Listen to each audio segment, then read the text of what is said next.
වෙලා පොඩ්ඩක් පරක්කු වුණා. ප්‍රශ්න තියෙනවා අහමු එහෙනම්.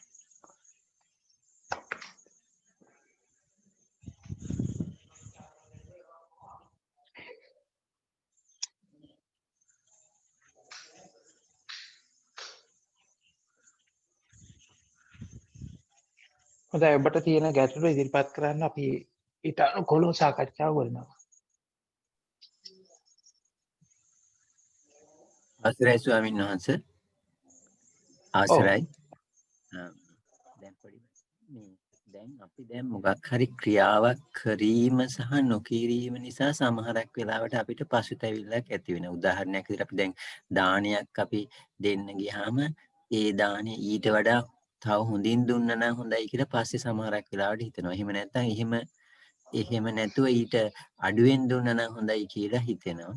එතකොට දැන් සමහරක් සිතිවිල්ලක් අපි දැන් ඒක වැරදි කියලා යටපත් කරන්න හැදුවත් නැවතත් ඒක එහෙම නොවුනා නම් හොඳයි නැත්තම් වුණා නම් හොඳයි කියන සිතිවිල්ල මතුවෙනවා. දැන් අපිට හිතට හිතුණත් මේක මේ වැරදි දෙයක් කියලා නැවත සමහරක් වෙලාවට වෙනවා. දැන් උදාහරණයක් ජීවිතෙත් සමහරක් දේවල් අපි හිතුවට දැන් මේක මෙහෙම මේ කාලේ මෙහෙම වුණා නම් හොඳයි කියලා දැන් පාඩම් කරන කාලෙක වුණත් ගත්තාම මේ වෙලේ අපි අපරාධනේ වෙනින් වැඩ කරන පාඩම් කළේ කියන දැන් ඒක නැවත එන සිතිවිල්ල ඒ කොහොමද දැන් කියලා ඒ ගැන චුට්ටක් දැනගන්න පුළුවන්. හොඳයි දැන්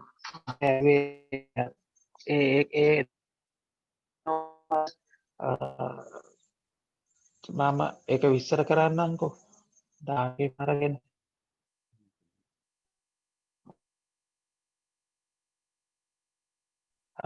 ඒ තියෙනවා හැඩතලයක්. එන ඔළුවේ තියෙනවා අපි හැඩතලයක් හදාගෙන. දැන් මෙහෙම ගමු. ඔක අපි දැන් අද හවස අපි මේ සාකච්ඡා කරනකොට ස්වාමීන් වහන්සේ කියනවා. ඔක අතරම ආවා කතාව. දැන් උදාහරණයක් විදිහට මෙහෙම ගන්නකො. හරි අපි කතාවට කියනවා අර අපේ ඉංග්‍රීසි ජාතිකයෝ අර අත හොදන්න තිබ්බ කෝප්පේ වැරදිලා ඒකෙන් බීලා ඒකම දැන් පිටම යනවා වගේ එකක්. ඒ කියන්නේ දැන් අපි දැන් බැලුවොත් දැන් අද කාලේ සාමාන්‍ය වතුර එකක් පානය කරන්න පාසුම දේ තමයි අර අඩුවක් තියෙන කෝප්පේ. හැබැයි අපි දානෙකට ගියන් පස්සේ ඔබගොල්ලෝ දැකලා ඇති කියන්නේ සාමාන්‍යයෙන් තනි අතකින් කොහොමත් ඒක කරලා ගන්න බෑ. අර සාමාන්‍යයෙන් අපි අර අත හොදන්න ගන්න කෝප්පේ වගේ එකක් තමයි ස්වාමීන් වහන්සේලාට පෑන් පිළිගන්නන්න දෙන්නේ. ඉතින් දැන් හැමෝගෙම ඔළුවේ තියෙන ඔකට චිත්‍රයක්. හරි. එතකොට දැන් හැමෝම දානයක් කිව්ව ගමන් අපි ඕගොල්ලෝ ගෙදරට අමුත් එක්ක ආවන් පස්සේ ඒ අමුත්තට ජලය පානය කරන්න හරි වෙන මොකක් හරි දෙන්නේ අපි සාමාන්‍ය හොඳ අමුත් එකට දෙන විදිහක් තියෙනවා. හැබැයි ආන්දර කෙනෙක් ආවන් කිව්ව ගමන් ආන්දර කෙනෙකුට දානයකට වඩම්මනවා කිව්වන් පස්සේ ස්වාමීන් වහන්සේලා ඕගොල්ලන්ගේ හැඩේ එකපාර වෙනස් වෙනවා. ඕගොල්ලන්ට එනවා සංස්කෘතික කාරණා ටික. ඒකට ඒවා කරන්නේ මොකද ඇයිද? එහෙම මුකුත් නැහැ. දැන් අර කියනවා වගේ අර අතිනුත් අල්ලගන්නදී අපි සාමාන්‍ය ජලය පානය කරන්න අපහසු වාදන ටිකක් තියලා තියෙනවා. දැන් අපි ඔබ දැන් මම ඒක කිව්වේ එක උදාහරණයකට විතරයි. දැන් ඒක ඇතුළේ ඒ දානය ඇතුළේ ඕගොල්ලෝ හදාගෙන ඉන්නවා යම්කිසි සංස්කෘතික කතා ටික. උයන විදිහක් වෙනස් කරනවා. උයන්නත් තියෙනවා එකම රටාවක් එකම කෑම ටිකක්. එකම විදිහේ රටාවක් ඒ විදිහට තමයි තියෙන්නේ. දානයක් කිව්වහම ඕගොල්ලන්ගේ අර ඔළුවේ තියෙන සංස්කෘතික කතාව තමයි ඕගොල්ලෝ කරන්නේ.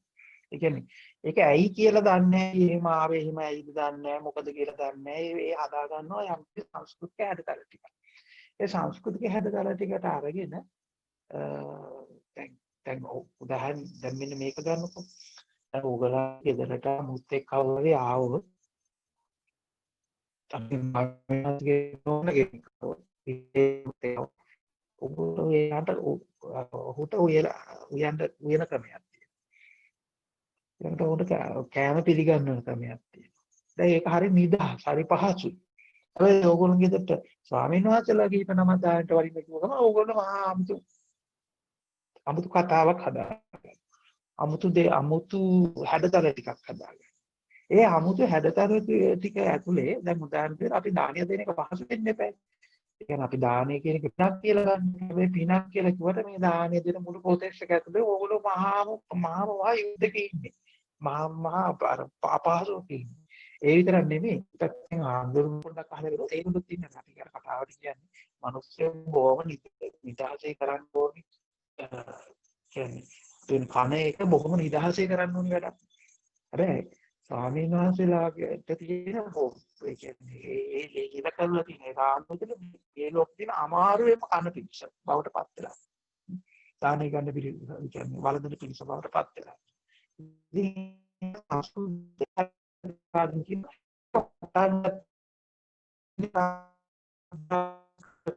එහෙම මොකද හිතන්නේ නැහැ. අපේ අර ඔළුවේ හැදිලා තියෙන ඒ රාමුව ඇතුලේ තමයි ඔක්කොම යන්නේ. දැන් මේ ළඟදී ස්වාමීන් හඬ අපහැදිලි වෙනවා මේ සිග්නල් ඩ්‍රොප් වෙනවා. ඇහුනේම නැද්ද මං කිව්ව? කැඩි කැඩි ඇහෙනවා.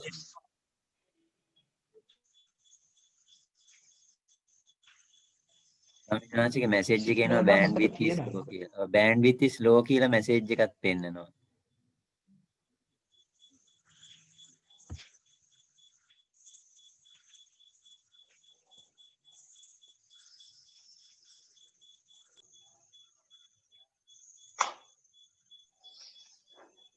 විනාඩියක් දෙන්න එහෙනම් බලන්න අපි.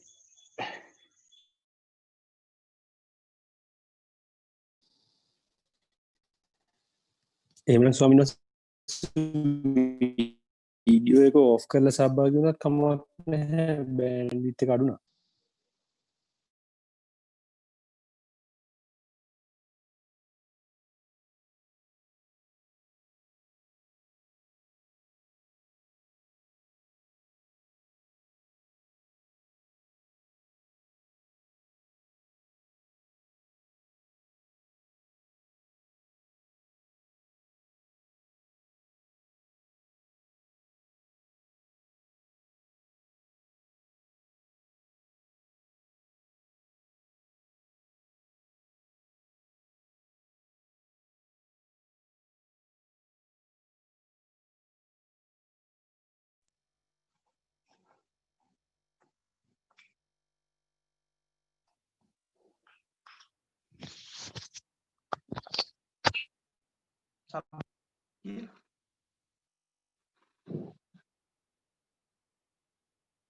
දැන් ශබ්දේ පැහැදිලිද? එහෙමයි ඔව් දැන් මම අර මහත්මයා අහපු ප්‍රශ්නේ තමයි දැන් අපි එයා ඇහුවේ කොහොමද මේ දානයක් දෙන්න ගියාම එයා ඇහුවේ දැන් අපි මේ සමහරක්ේ තියෙන දේවල් මීට වඩා හොඳට කරන්න තිබුණානේ ඒ ප්‍රශ්නේ තමයි ඇහුවේ. එතනින් ඊට පස්සේ මම කියපු ටික අපැහැදිලිද මම නැවත ටික කියන්න ඕනිද? කැටි කැටි හරි අහුණාද? ඇහුණා ස්වාමීන් වහන්සේ තේරුණා ඒ කිව්ව ටික. ඒ කතාව තේරුණානේ මම කියන්න උත්සාහ කරපු දේ. තේරුණා ඒක හොඳයි. ඔව් දැන් මම අන්තිමට ඒ කියන්න හැදුවේ මේ ළඟදී අපේ ස්වාමීන් වහන්සේලා කීප දෙනෙක් ඉන්න තැනකට අපි අඳුරන අපි ගිහි කාලේ මිත්‍රෙක් ආවා. ඉතින් එයා ආපු වෙලාවේදී උදේ දානෙට මොකද කරන්න කියලා ඇහුවන් පස්සේ ඉතින් මේ මගේ මිත්‍රයා ගිහිල්ලා කඩේකට ගිහිල්ලා එයා ආප්ප අරගෙන ඇවිල්ලා ඒක පිළිගන්නවා අපිට දානේ වළඳන්න කියලා දුන්නා. ඊට පස්සේ හැබැයි ඒක යාට දානයක් විදිහට එයා ගත්තේ නැහැ. ඊට පස්සේ එයා කිව්වා මම මේ සඳර දානයක් දෙනවා. මෙහෙම ආරණ්‍යයකට දානයක් දෙනවා. ඉතින් උග අවුරුද්දකින් විතර දානයක් දුන්නෙත් නැහැ නේ කියලා. ඊට පස්සේ මම අහුව කතාව තමයි එතකොට දැන් අද උදේ දුන්නේ දානයක් නෙමෙයිද කියලා. පැහැදිලි මම මේ කියන්නේ. එතකොට එයාට දානේ කියන සංඥාව එයාගේ තියෙන්නේ අර විදියට මේ හාමුදුරුවෝ වඩම්මලා ඒක අර විදියට මේවා තියලා ඒකේ අර තියෙනවනේ අර සංස්කෘතික කතා ටික. ඒකට අර දැන් සාමාන්‍ය අපි දන්න සාමාන්‍ය කෝප් එක වතුර බොන්න බෑ. ඒකට දෙනවා නම් අර දානෙට ගන්න තියෙන හැඩයක්. අන්න ඒක තියෙනවා. එහෙම නැත්නම් පාත්‍රය වළඳන්න ඕනේ නැත්නම් සාමාන්‍ය පිඟානක වළඳන්න බෑ. ඒකට තියෙනවා අර අපි කියන්නේ පන්සල් පිඟාන කියලා. අන්න ඒ විදිහ හැඩයක් තියෙනවා.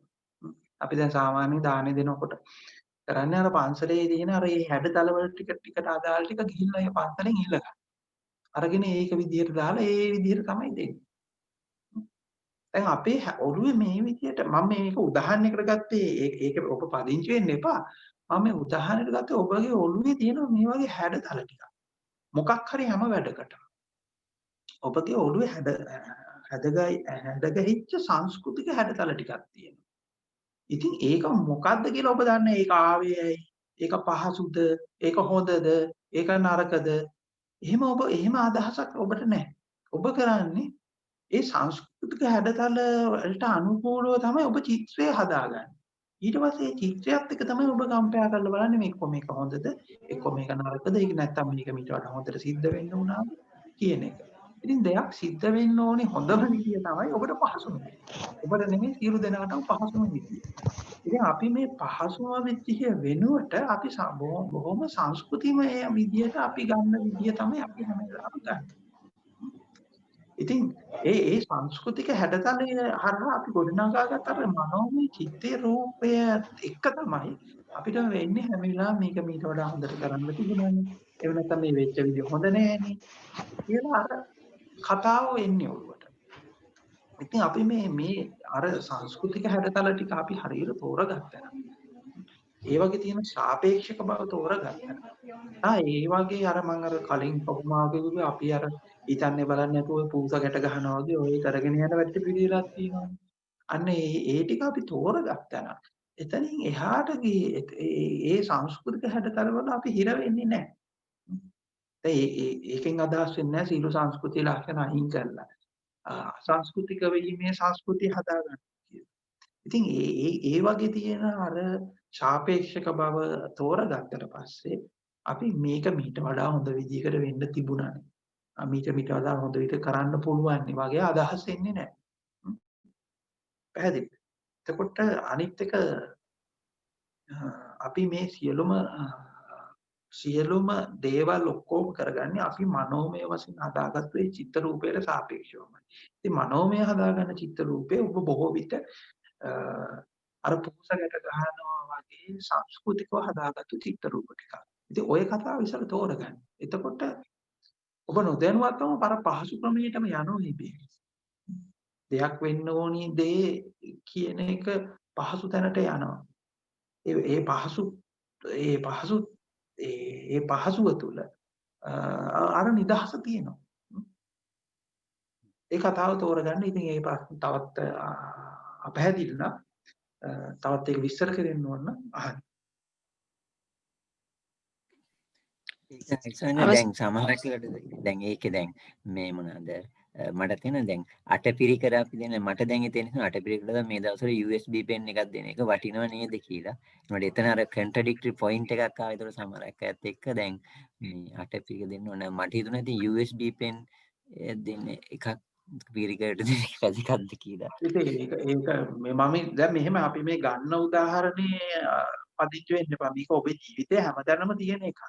ඉතින් මෙහෙම එකක් තියෙනවා. දැන් අපි සමහර වෙලාවට අපි යම් කිසි සංස්කෘතියක් ඇතුළේ අපි කියන්නේ පොදු අපි සාමූහික මෝහනයක් ඇතුළේ තියෙන අපි සාමූහික පිස්සුවක් ඇතුළේ මේ පිළිගැනෙන තැනකදී ඉතින් අපි ඒක විදිහට සමහරට මෙහෙම අපි දැන් පිස්සන් කොටුවක ඉන්නකොට අනිත් අයට පිස්සු නම් ඒගොල්ලෝ පිළි අරගෙන ඉන්න විදිහට ඉන්න එක පහසුයි වෙන විදිහක් කරනවට වඩා.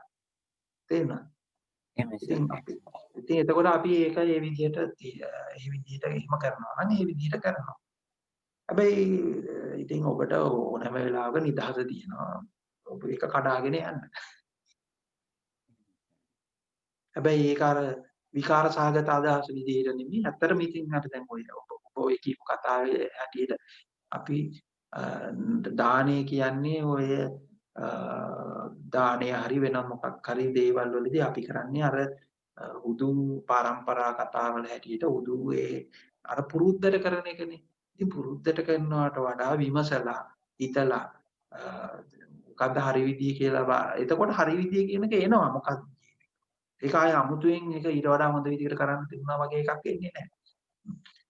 ඉතින් දැන් හුඟක් වෙලාවට හරි ඒක කරන්න හුඟක් වෙලාවට ඔබලා බය වෙන්නේ වෙන හේතුවක් හින්දා නෙමෙයි. එතනින් හරහා අර අපි කියන්නේ අපි සමාජ දෝෂාරෝපණ වගේ එකක් එනවා ඒක එන එකක් වෙන්න පුළුවන්. එතකොට ඒ එනකොට ඔබගේ මමත්වයට පහරවදී කියලා ඔබ බයයි. කියන්නේ ඔබ සමාජයේදී ඔබ මාගෙන ඉන්න ප්‍රතිරූපේ විනාශ වෙයි. ඒක කැඩේ. මිනිස්සු මං ගැන වැරදිට හිතයි. අන්න ඒ තැනට එනවා. මං කියන්නේ ඒ තැනට එන්නේ නැතුව බොහොම සරලව ගන්න. දැන් මම උදාහරණයකදී ඉස්සලා අර නිදානේ ගැන කියපු කතාවේ හැටියට. දැන් සමහරවිට අපි ගෙදරට විශේෂ අමුත් එක්ක අපි අමුත්තත් එක්ක ඒ අමුත්තට සලකන විදිය. සහ ඒ සමහරවිට අපි ඒ අමුත්තත් එක්ක බොහොම නිදහසේ කතා කරනවා. නිදහස් සංවාදයක් යනවා.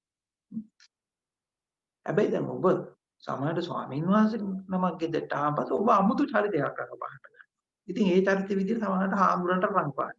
හැබැයි ඊට වඩා ඔබ බොහොම සැහැල්ලුවෙන් මේ වුණා නම් අර සැහැල්ලු සංවාදයක් යන්න ඉඩ තියෙනවා. ඔබ රඟපාන්නේ නැතුව සැහැල්ලුවෙන් කතා කරා. ඒ සැහැල්ලු සංවාදය ඇතුලේ සමහර වෙලාවට අර අපි කියන්නේ සමහරට කියන්නේ ඒ සංවාදයේ ඇතුලේ ඊට වඩා විවෘත අදහස් ටිකක් එන්න පුළුවන්. ඒ කියන්නේ ඔබේ ප්‍රශ්න ටික ඉදිරිපත් වෙනවා ඔබ බොහෝ විවෘතව කතා කරනවා. ඒ විවෘත සංවාදයක් තුල තමයි ඇත්තටම සත්‍ය තියෙන්නේ. එහෙම නැත්නම් අපි අර කියන්නේ අපි බොහොම දැන් බණක් කියනවා ගුවන් බොහොම සම්ප්‍රදායික විදිහට ආන්දරෝගෙන් වැඩමුවා. අර සංස්කෘතික කතා ටික එහෙම තිබ්බා. ඕගොල්ලොත් අර පුරුද්දට වගේ එහෙම අහගෙන ගියා. ඉතින් දැන් ඔබ ඕන තරම් අහනවා එහෙම අහලා ඇති. ඉතින් ඒ වගේම ඔබේ ජීවිතය කියන එක තෝරගන්න ලොකු දෙයක් සිද්ධ වෙන්නේ නැහැ. ඒක ඔබ හුදෙක් සංස්කෘතික උත්සවයක් විදිහට යන එක විතරයි. ඉතින් දැන් මේ ශාසනය ඇතුළේ විතරක් නෙමෙයි. ඒ හැමතැනම කරන්නේ ඒ වගේ දේවල් ටිකක් තමයි. දැන් මේ ශාසනය ඇතුළේ උදාහරණයක් අපි කටිනේ ගත්තොත්. වස් කාලය ගත්තොත්. ඉතින් සමහර වෙලාවට ඉතින් දැන් මේ ලංකාවේ සමහර පැතිවලට වස් කාලේ ඉවරුනාට පස්සේ තමයි වහින්න පටන් ගන්න. ඔබලා ඒක දන්නවා ඇති. මේ ලංකාවේ මොහොවියලි කලාපයට අයිති පැතිවල වස් කාලේ ඉවරුනාට පස්සේ තමයි මේ වැස්ස පටන් ගන්න. නොවැම්බර් මාසේ ඉඳන් තමයි මේ පටන් ගන්න. දැන් අපි තුමු යුරෝපයේ තියෙන හරිය ඇමරිකාවේ කැනඩාවේ මේ පැත්තේ තියෙන රටවල් වල ලංකාවේ පන්සල් තියෙනවානේ. ඒගොල්ලොත් වස් වැසලා කටින්නේ ඔක්කොම ඉවරුනාට පස්සේ තමයි වින්ටර් එක පටන් ගන්න. ඉතින් ඒ හින්දේ මට එක්කෙනෙක් ඇහුවා. ඉතින් අපේ ආන්දුනේ ඇයි වස් කාලේ දැන් මෙහෙ වින්ටර් එකනේ අමාරු එළියට යන්නත් අමාරු නෑ වින්ටර් එකේදී පරි වස් කාලේ තියන්නේ කියලා ඇහුවා. ඉතින් මම උඩට පැහැදිලි කරා. ඉතින් මේක නිකන් මේ හුදු සංස්කෘතික කතාවක් විදිහට තමයි යන්නේ. මේකේ තේරුම හරිය ඇයි මොකද වෙන්නේ එහෙම පිළිමද අදහසකින් එහෙම හිතකින් හිතලා කරන වැඩක් නෙමෙයි කියලා. ඉතින් තමයි මේක මේ ශාසනීය පැත්තෙන් කිව්වට ඔබ ජීවිතේ කරන හැමදේම එක දෙයක් නෙමෙයි. ඔබ ජීවිතේ කරන සියලු දේවල් ඔබ මේ කරන්නම් වාලේ කරනවා. එහෙම නැත්නම් මොකක් හරි සංස්කෘතික හැඩතලයකට එහෙම නැත්නම් අනිත් මිනිසුන්ට පේන්න ඕන නිසා. එහෙම නැත්නම් මොකක් හරි සංස්කෘතික හැඩතලයකට අනුකූල ඔබ ගන්න දැන් ඔබ නඩත්තු කරන ජීවිතයක් තියෙනවානේ. ඒ නඩත්තු කරන ජීවිතය ඔබ අඳින පළඳින විදිය, කන බොන විදිය, ওই විදිය හැම දෙයකම අර විදිය මේ විදිය හැඩතල ටික නඩත්තු කරනවා. මේ හැඩතල ටික නඩත්තු කරන නිසා ඔබට හැමතැනම රඟපාන්න සිද්ධ වෙලා තියෙනවා. මේ රඟපෑම හරි අපහසුයි. ඒ රඟපෑම නිසා තමයි ඔබ දුකටපත් වෙන්නේ. ඉතින් මේ සංස්කෘතික හැඩතල ටික තෝරගෙන යනකොට ඔබ නිදහස් වෙනවා, සරල වෙනවා. ඒ නිදහස් වීම තුළ, ඒ සරල වීම තුළ ඒ සරල වීම තුළ අර තියෙන ප්‍රශ්න උගාක් කියවන අයින් වෙලා යනවා. ඉතින් හැම වෙලාවෙම ඒ සංස්කෘතික හැඩතල වලින් එහාට ගිහිල්ලා හිතන අනිත් එක දානය කියලා කියන්නේ එකක් අතහැරීම. දැන් හුඟක් වෙලාවට දැන් ඔය මම දානය කියන එක මම තවත් විස්තර කරන්නම්. දානය කියන්නේ අතහැරීම. ඒ කියන්නේ ඔබට තියෙන බැඳීම අතහැරීම. දැන් උදාහරණයක් විදිහට කෙනෙක් යම්කිසි රාමු ටිකක් ඇතුළේ හිර වෙලා ඉන්නවා. දැන් උදාහරණයක් විදිහට පෞල් සංස්ථාවල ඔකේ රැකියාව කියන තැන ඒ රාමු ටික. ඉතින් ඒ ටික ඔහු අල්ලන් ඉන්නවා. ඔහු ඒ ටික අතහරින්නේ නැහැ නේ. තේරුණාද මං කියන එක? අන්න ඒ අතහැරීම තුළ තමයි දාණය තියෙන්නේ. එහෙම නැත්නම් ඔහු ඒ තමන්ගේ මමත්වයේ නඩත්තු කරනවා. තමන්ගේ නමත් එක්ක හදාගත්තු තමන්ගේ හැඩගත්තු හැඩතලය නඩත්තු කරනවා. ඉතින් ඔහුට පුළුවන් නම් ඒක අතහරින්න. ඒක තමයි දාණය. එහෙම නැත්නම් ඊට වඩා බොහොම පල්ලෑ මට්ටමට ඇවිල්ලා කිව්වොත් ඇත්තටම මිනිස්සෙක් එක්ක අපි ඔබ දැන් ඔබ අමුත්තෙක් හරි එහෙම නැත්නම් ඔබ වෙන කෙනෙක් හරි ඔබගේ හිත මිත්‍රයෙක්ට හරි උදව්වක් කරනවානේ. යහපත් චේතනාවෙන් ඔහුගේ මොකක්ද අවශ්‍යතාවය කියලා බලන්න. අන්න ඒක තමයි ඒක එක පැත්තකින් ලෞකික ප්‍රාර්ථයෙන් දාන්නේ. හැබැයි අර එතනින් එහාට ගිහිල්ලා දාන්නේ කියලා කියන ඔබගේ මේ බැඳීම ඔබ අල්ලන් ඉන්නවනේ මෙහෙම හයියෙන් ඔබ බැඳීමක් අරගෙන. එයා අල්ලා ගැනීම අතහැරීම තමයි දාන්නේ. එහෙම නැත්නම් ඔබගේ මමත්වයේ ප්‍රතිරූපේ. ඔබගේ හැඩතලේ. එහෙම නැත්නම් ඔබ අල්ලන් ඉන්න සංස්කෘතික හැඩතල ටික. ඒක ටික අල්ලන් ඉන්නවනේ. ඒ ටික අල්ලන් ඉඳීම අතහැරීම තමයි දාන්නේ වෙන්නේ. එහෙම නැත්නම් ඔබ අන්තිමට ඇවිල්ලා ඔබගේ මනස පාලනය කරනවා, හිත පාලනය කරනවා, හිත එක තැනකට යනවා, ගෙනියනවා. අන්න ඒකත් තෝර අරගෙන අන්න ඒකෙත් අතහැරීම තුල තමයි දානේ කියන එක තියෙන්නේ. ඉතින් ඔහොම ගිහිලා අන්තිමට දර්ශනයක් අල්ලගන්නවා. මොකක් හරි දර්ශනයක්. ඒ මොකක් හරි දර්ශනයක් අල්ලගෙන ඒ න්‍යායක් අල්ලගෙන ඒ න්‍යායට දදා බල ඉන්නවා. ඊට පස්සේ න්‍යාය හරි කියලා ඔප්පු කරගන්න යනවා. ඒක වෙන ගියත් එක තරක කරලා වාද කරලා ඒක පරද්දලා අර අපි කියන්නේ හුඟක් අයට තියෙන ප්‍රශ්න තමයි අනිත්‍ය සම්මයා දිට්ඨියටපත් කරන්න හදනවා. ඉතින් අනිත් තව කෙනෙක්ව සම්මයා දිට්ඨියටපත් කරන්න හදනකොටම Taman ඉන්නේ මිත්‍යා දෘෂ්ටිය කියන එක තෝරගන්න ඕනේ. ඒ වගේ වෙහෙසක් තියෙනවනම් ඒ වගේ මේක ඔබට කාලෙක දෙන එකක්. අනිත් අය ඔක්කොම මෙහෙට ගන්න හදනවා. තමන්ගේ ගොඩ වැඩි කර ගන්න හදනවා. ඉතින් ඒ වගේ අර යම්කිසි දර්ශනයකට හරි න්‍යායකට හරි බැඳිලා ඉන්න. ඔන්න ඔබ දර්ශනීය න්‍යායෙන් අතහැරුණා. අතහැරුණා නම් අන්න ඒ අතහැරීම තමයි දානෙ වෙන්නේ. හොඳයි. සරයි ස්වාමීන් වහන්සේ. ස්වාමීන් වහන්සේ ඇහෙනවද? ඔව් කියන්න. ස්වාමීන් වහන්සේ නාම රූප ගැන පොඩ්ඩක් පැහැදිලි කර දෙන්න පුළුවන්ද? නාම රූප ගැන මොනවද දැනගන්න ඕන? නාම රූප ගැන මොනවද දැනගන්න ඕන? ඒක කොහොමද අපි දකින්න ඕන? කොයි විදිහටද ඒක විග්‍රහ කරන්නේ? ඒක දෙපැත්තක් තියෙනවනේ. මෙතන එකක් නෙමෙයිනේ. නාමයයි රූපයයි කියන එක දෙකක්නේ. රූපය කොයි විදිහටද නාමය කොයි විදිහටද ධර්මයේ වශයෙන් බලන්න ඕන. දැන් මෙහෙම කියන්නකෝ ඊළඟට මම දැන් ඕක කිව්ව ගමන් නෝන මොකද්ද කරන්නේ? දැන් මම ඕක විස්තරාත්මකව කියනවා. එතකොට මොකද්ද කරන්නේ? එතකොට පැහැදිලි වෙනවනේ. ධර්මයේ එතකොට ඔබ කරන්නේ දැනුමක් හදාගන්න. ඉතින් දැනුමක් නැතුව බෑනේ දැන් මේක ගමන යන්න. ඒක දැනගෙනම නෑ ඒක හොඳට තෝරගන්න මේ ගමන යන්න නම් ඔබට දැනුම අතහරින්න. ඉතින් ස්වාමීන් වහන්සේ මොඩෙක් වගේ ඉඳලා පුළුවන්ද මේ හිතන්න? ඇත්තටම කිව්වොත් නිර්වාණය අයිති වෙන්නේ මෝඩයින්ට තමයි. ඒ වුණාට ඉතින් කිසිම දෙයක් දන්නේ නැතුව අපි ඒක අපිට අදාහ ගන්න අමාරුයිනේ. ඉතින් අන්න ඒකයි මට තියෙන ප්‍රශ්නේ. කියන්නේ දැනුම අපි දන්නවා දැනුම කියන එක බුදුහාමුදුරුවෝ දේශනා කරපු විදිහට දැනුම ඇවිදින්න බොරුවක් බව දන්නවා. ඒ වුණාට ඒ බොරුව දැනගන්න එපානේ. හොඳයි දැන් ඔන්න ඔය බොරුව ඇතුළෙන්ම මම කියන්න. හරිද? ඔව්. ඒ කියන්නේ මේක මම කලින් මේ උපමාව කියලා තියෙනවා. මේ උපමාව මේ අන්ධයෝ පිරිසක් ගැන මේක ඔබ අහලා ඇති මේක හරි ප්‍රසිද්ධ උපමාවක්.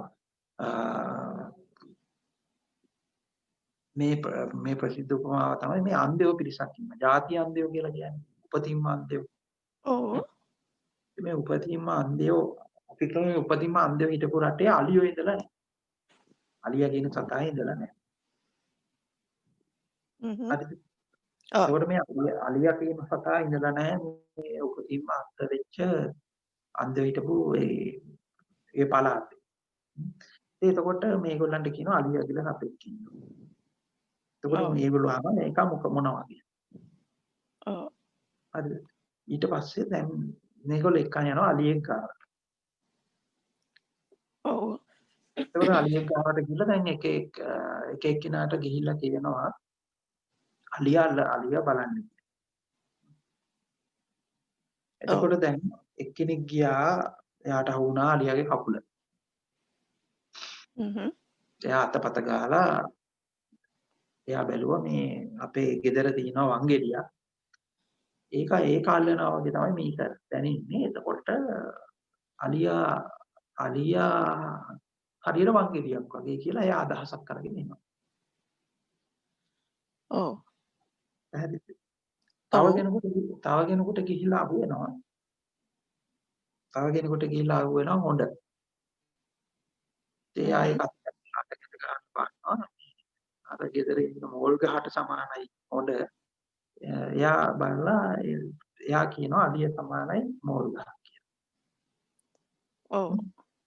ওই විදිහට වලිගය අල්ලගත්ත එක්කිනා අලිය සමානයි කොස්සක්, බඩ අල්ලගත්ත එක්කිනාට අලිය සමානයි තාප්පයක්, මේ මොනවාද දලය අල්ලගත්ත එක්කිනාට අලිය සමානයි හිල්ල. ওই විදිහට එක එක්කිනා දැන් ඉන්නවා අලි එක જાති අලි රූප. වංගෙඩි අලියෙක් ඉන්නවා, මෝල් ගස් අලියෙක් ඉන්නවා, කොසු අලියෙක් ඉන්නවා, තාප අලියෙක් ඉන්නවා. ওই විදිහට ඊළඟට කනහු වෙච්ච කෙනාට කුල්ලක් වගේ කුල්ල වගේ අලියෙක් ඉන්නවා. දැන් මේ විදිහට එක ඇඩතාලේ අලි ඉන්නවා. එතකොට අරයා දැන් අර වංගෙඩිය වගේ අලියා එයා හිතන් ඉන්නවා වංගෙඩි අලියෙක් ඉන්නවා. වංගෙඩි වගේ අලියෙක් ඉන්නවා. එහෙම ඉන්නවද අලියෙක්? වංගෙඩියව ඉතින් ඒක අනිත් අය දන්නෙත් නැහැ. දැන් එහෙම අලියෙක් ඉන්නවද? එහෙම අලියෙක් නැහැ. ඔව්. තේරෙනවද? එතකොට දැන් අපි මේ ලෝකය කියලා අල්ලගෙන එක හරියට ඔය වගේ එකක්. ඔව් තේරුණා. ඒ කියන්නේ දැන් අපි හිතන ඔබේ දැන් ස්වාමි පුරුෂයා හරි ඔබේ දරුවා හරි කියලා ගන්නකො. ඔව්. ඉතින් එතකොට දැන් ඔබ අල්ලගත්ත විදිහට ඔබ දරුවා කියලා එකක් අරන්නේ. හැබැයි ඔබට දරුවෙක් නෙමෙයි ඔබට වංගෙඩි දරුවෙක් ඉන්නේ. ඔව්. ඔබට තමන්ගේ සංකල්පයක්. ඔබට අහුවෙච්ච විදිහටනේ ඔබ හදාගෙන ඉන්න රූපේ. ඔව් ස්වාමීන් වහන්සේ. ඔන්න ඔය විදිහට ඔබ එකී නොකී සියල්ලටම හදාගෙන ඉන්නේ ඔය විදිහේ රූප ටික. ඔව්. ඒක තේරුණා. ඊළඟට දැන් ධර්මයේ දැන් ඔය දැන් මේ නාම රූප කියන වචන නොකිය මම උත්තර කරන්නේ. පස්සේ මට කියන්න එපා නාම රූප කියන කිව්වේ නැහැ කියලා. තේරුණාද? නෑ වැටහෙනවා ස්වාමීන් වහන්සේ. මම කියන එක තෝරගන්න. හරි දැන් ඊට පස්සේ ධර්මයේ දැන් ධර්මයේ කියනවා මොකද්ද කරන්නේ? ධර්මය කියලා. දැන් ධර්මයේ ඒකත් අහගත්ත විදිහටනේ මේ සිතවිලි මේ විදිහටනේ ඔබ මවාගත්ත දෘෂ්ටියක් දැන් කාලකට ඔබ බලනවා දැන් නිර්වාණය හරි ධර්මය හරි කියන්නේ ඔන්න වංගෙඩි අලියෙක් වගේ ගිහලා එනවා. ඔය අතරේ දැන් අපි ඒ අන්තිම ඔක්කොටම අහුනේ වංගෙඩිය වගේ කියන්නේ. ඔව්. ඔක්කොටම කකුල අහු වෙලා ඔක්කොටම දැන් වංගෙඩිය ඒගොල්ලෝ දැන් අලියගෙන ගන්න වංගෙඩිය. මේ වගේ දැන් මේ ඔක්කොම ආයත දැන් හම්බෙලා තියෙන්නේ වංගෙඩිය වගේ ධර්මයක් හම්බෙලා. ඔය අතරේ එක්කෙනෙක් යනවා ওই පිරිස මැද්දට. පිරිස මැද්දට ගිලින උඹලා ඔක්කොම මේ හිතාගෙන ඉන්නේ අලිය වංගෙඩියක් වගේ කියලා. හැබැයි ඇත්තටම අලිය ඔය වංගෙඩිය කියන එක උඹලගේ මුලාව. ඕකේ සැබෑව තමයි අලිය හරියට මෝල් ගහක් වගේ. දැන් ඔය අන්ධ පිරිසට තව කෙනෙක් ඇවිල්ලා කියනවා. තව අන්ධ. එතකොට දැන් ඔය අන්ධය පිරිසකින් පිරිසක් මොකද කරන්නේ? පිරිසක් ඒක පිළිපදිනවා. මෝල් ගහ. පිරිසක් කියනවා මේක ඔව්. පිස්සෙක්. මොකද්ද? පිරිසක් කියනවා මේක පිස්සෙක් කියලා. පිරිසෙක් තේරුණාද? කියනවා. හරි. ඔව් ඔව්. පිස්සෙක් කියනවා මේ දැන් ඔක්කොටම දැන් ආරයන් පුළුවන් ගන්න එයාටත් අහුවෙලා දින්නේ ඒකනේ. මෙයාගෙන් අහනවා එයාට කොහෙද මේ මොකද්ද කියලා විකාර. පිරිසක් බලනවා. දෙයියනේ අපි මොකක් හරි මුලාවකනේ අහුවෙලා ඉඳලා තියෙන්නේ. මේක අලුත් කතාවක්. ඔව්. ඉතින් පිටක් අය අලුත් කතාවට යනවා. ඔව්. ඊට පස්සේ ආරාම්භය එකන් ගිහිල්ලා එයාට අහුවෙච්ච තැන් ටික පෙන්නනවනේ. අන් පෙන්නවන් පස්සේ ඇත්ත අපි මෙච්චර වෙලා මේ වංගෙඩියක් කියලා හිතාගෙන හිටපේක වැරදි කියලා ඒගොල්ලෝ මොකද වෙන්නේ මෝල් ගහ. එතකොට දැන් අර දැන් මෝල් ගස් අගිය කියන කතා කරන කෙනා වටේ දැන් පිටක් හැදෙනවා. ඔව්. තේරුණාද? වටේ පිටක් ඔව් තේරුණා. වැටුණා ස්වාමීන් වහන්සේ. ඊට පස්සේ ඔහොම යනකොට තව එක්කෙනෙක් එනවා. එයා කියනවා ඔය වංගෙඩියත් වැරදි මෝල් ගහත් වැරදි. ඇත්තටම අලිය පොල්ලක් වගේ. ඔව්. ඊට පස්සේ මොකද කරන්න ඕන? ඉතින් ආයි ඒක ප්‍රශ්නයක්. ඔව්. එතකොට දැන් අර වංගෙඩිය කියන්නේ පොල් මෝල් ගහ රැඳිච්ච අයගෙන් කීප දෙනෙක් ආයි කැරිලා යනවා කොතනද? මෝල් ගහට. මෝල් ගහ කියනට යනවා. ඔව්. දැන් ඕගොල්ලෝ ධර්මයේ තෝරගන්න යන්නේ toy විදිහටම තමයි. දැන් මේ කාලෙන් කාලට එක හාමුදුරුවෝත් අල්ල ගන්නවානේ. ඔය ඉතින් ඒක තමයි ඒක ඇයි දැන් කාලේ මුලින් වංගෙඩිය අන්නම නිමිට විස්තර කරා ඒ හාමුදුරුවෝ. හරි දැන් මම හොඳටම තේරුණා දැන් කියලා. ඊට පස්සේ ඊළඟ කාලේට අල්ල ගන්නවා මොකක්ද? මෝල් ගහ. මෝල් ගහ හාමුදුරුවෝ අල්ල ගන්නවා. ඊළඟට අල්ල ගන්නවා කවුද? කොස්ස වගේ කොස්සත් කිව්ව නේද? කොස්ස වගේ හාමුදුරුවෝ ඔන්න ඔය කියන්නේ ධර්මයත් ඔය විදිහට මෙහෙම අල්ලගෙන යනවා. අන්තිමට මොකද වෙන්නේ? අන්තිමට මොකද්ද කරන්න ඕන? අන්තිමට කරන්න ඕන මම කියන්න. ඔය අතර කීප දෙනෙක් තෝරගන්නවා අතිශය සීමිත පිරිසක් තෝරගන්නවා. Taman අන්ධ බව. බොහොම කීප දෙනෙක් තෝරගන්නවා Taman අන්ධ බව. ඔව් ඒකත් තේරුණා. ඔව්. Taman අන්ධ බව තෝරගත්තු අයගේ ඇස්පෑන්. දැන් ඒ කියන්නේ මම අන්ධ බව නොදැනගෙන ඉන්න තාක් නේද මේ මොකක් හරි මේ හැඩයක් අර දැන් අපි අර මනෝමය වශයෙන් ගොඩනැගෙන අර චිත්ත රූපය. ඔව් මොකක් හරි චිත්ත රූපයක් ඇත්ත කරගෙන ඉන්න. දැන් කාලයකට වංගෙඩිය වගේ එක ඇත්ත කරන්නේ. කාලයකට මොකද්ද? කාලයකට පුල්ල ඇත්ත කරගෙන ඉන්නවා. කාලයකට පොස් ඇත්ත කරගෙන ඉන්නවා. කාලයකට තාප්පය ඇත්ත කරගෙන. කාලයකට එකිනෙක කාලයකට ඇත්ත කරගෙන ඉන්නවා නේද? ඔව් ස්වාමීන් වහන්සේ. හැබැයි තමන්ගේ අන්ධ බව වටහා ගත්ත කෙනෙක්. දැන් එක කාලයකට කවුරු හරි ආන්දර කෙනෙක් ඇවිල්ලා කිව්වා ඕක කොහොම නෙමෙයි මෝල් ගහම. තව කාලයකට ඇවිල්ලා කවුරු හරි කිව්වා ඕක කොහොම නෙමෙයි මයි කියලා. මොන විදියටවත් හදාගන්නේ නැහැ නේද? නෑ. එතකොට හිතන්නේ නාම රූප කියන්නේ මොනවද කියලා ඔබ මගෙන් අහුවා. දැන් නාම රූප කියන්නේ මෙහෙමයි කියලා ආයි වංගෙඩියේ අඩියක් හදාගන්න එපා. හරිද? ඔබ මොකක් හරි චිත්ත රූපයක් හදාගෙන ඒක ඇත්ත කරගෙන දැන් කෙනෙක් තෝරගන්නවා තමන් අන්ධ බව. තමන්ට කරන්න පුළුවන් උපරිම මෙච්චරයි කියලා දැනගත්තා. හරිද? අන්න ඔය එක එක ආකාරي හදාගන්න එක එක ආකාරයේ හැඩතල වලින් හදාගන්න අලියෝ ටික නැති. එතකොට අන්ධ පුද්ගලයා කොයි තැනද ඉන්න ඕන? තමන් අන්ධ බව දැනගෙන. එච්චරයි. ඔව්. තමන් අන්ධ බව දැන ගැනීම තමයි ප්‍රඥාවේ ආරම්භය. හරි. තේරුණා ස්වාමීන් වහන්සේ. බොහොම පිං. තෙරුවන් සරණයි. අවසරයි ස්වාමීන් වහන්සේ. මේ අන්ධ භවයේ උදාහරණේ මේ අන්ධ බව අවබෝධ කර ගැනීම තුළ ලැබෙන ප්‍රත්‍යක්ෂය අර මේ අන්ධ බවට සාපේක්ෂද?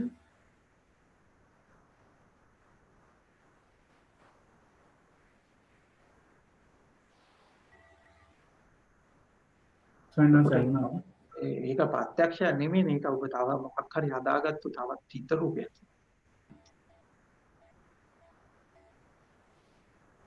දැන් මෙහෙමයි මට තේරිච්ච විදිහට ඔබතුමා දෙන්න තියෙන්නේ මම කියපු කතාවේ උපමාවේ පදිංචි වෙලා ඒකේ උඩු අර්ථ අරගෙන විතරයි කියලා මට නම් තේරෙන්නේ. ඒ අහපු ප්‍රශ්නේ. ස්වාමීන් වහන්සේ ඒක මම තව විදිහකට අහුවොත් දැන් අපි සාපේක්ෂකවල මුලාව සාපේක්ෂවල මුලාව දැකීම තුළ අපිට යම් හැඟීමක් ඇති වෙනවානේ. මං අහන්නේ හැඟීම අර මුලාවට සාපේක්ෂකද? දැන් මෙහෙමයි ඇත්තම කිව්වොත් සාපේක්ෂක කියන එක පවා වංගෙඩියයි. මොකද ස්වාමීන් වහන්සේ? සාපේක්ෂක කියන එක පවා වංගෙඩියයි. පැහැදිලි ස්වාමීන් වහන්සේ. මොකද අපි සාපේක්ෂක කියලා කියන්නේ තායි මේ හදාගත්තු න්‍යායක් තමයි. ඒක ඔබට ධර්මයේ විස්තර කරන්න දෙන ඒක ආකාරයක් නිසා ඒකට අපි හදන තව කතාවක් නිසා ඇත්තටම අපි සාපේක්ෂක කියන්නේ හදපු කතාවක් තමයි. සාපේක්ෂකයි කියලා ගත්තාම ඔබ සාපේක්ෂකයි න ලෝකේ සාපේක්ෂකයි කියලා ගත්තොත් ඔබට වරදිනවා. හරි. සාපේක්ෂකයි කියලා ගන්නේ ඔබ අර අතරමැදකින් තැනකින් හොල්ලන්න විතරයි. ඔබ ඉන්න තැන හොල්ලලා දාන්න විතරයි. ආයි ඉන්නද මේ කලබල වෙලා සාපේක්ෂකයි කියලා එතනින් එන්න එපා. මොකද ඒකෙන් වෙන්නේ ඔබ ආයි තව රූපයක් හදාගෙන තව මනෝමය ආයෙත් ලෝක සාපේක්ෂකයි කියන්න මෙහෙමයි කියලා එක කතාවක් හදාගන්න. ඒ හදාගන්න එක අවබෝධ කරගන්න එකට ස්වාමීන් වහන්සේ ඒ කියන්නේ හදාගන්න එකේ තියෙන මුලාවද අපි දකින්න ඕනේ. ඔව් ඒක මුලාව කියලා දකින්න.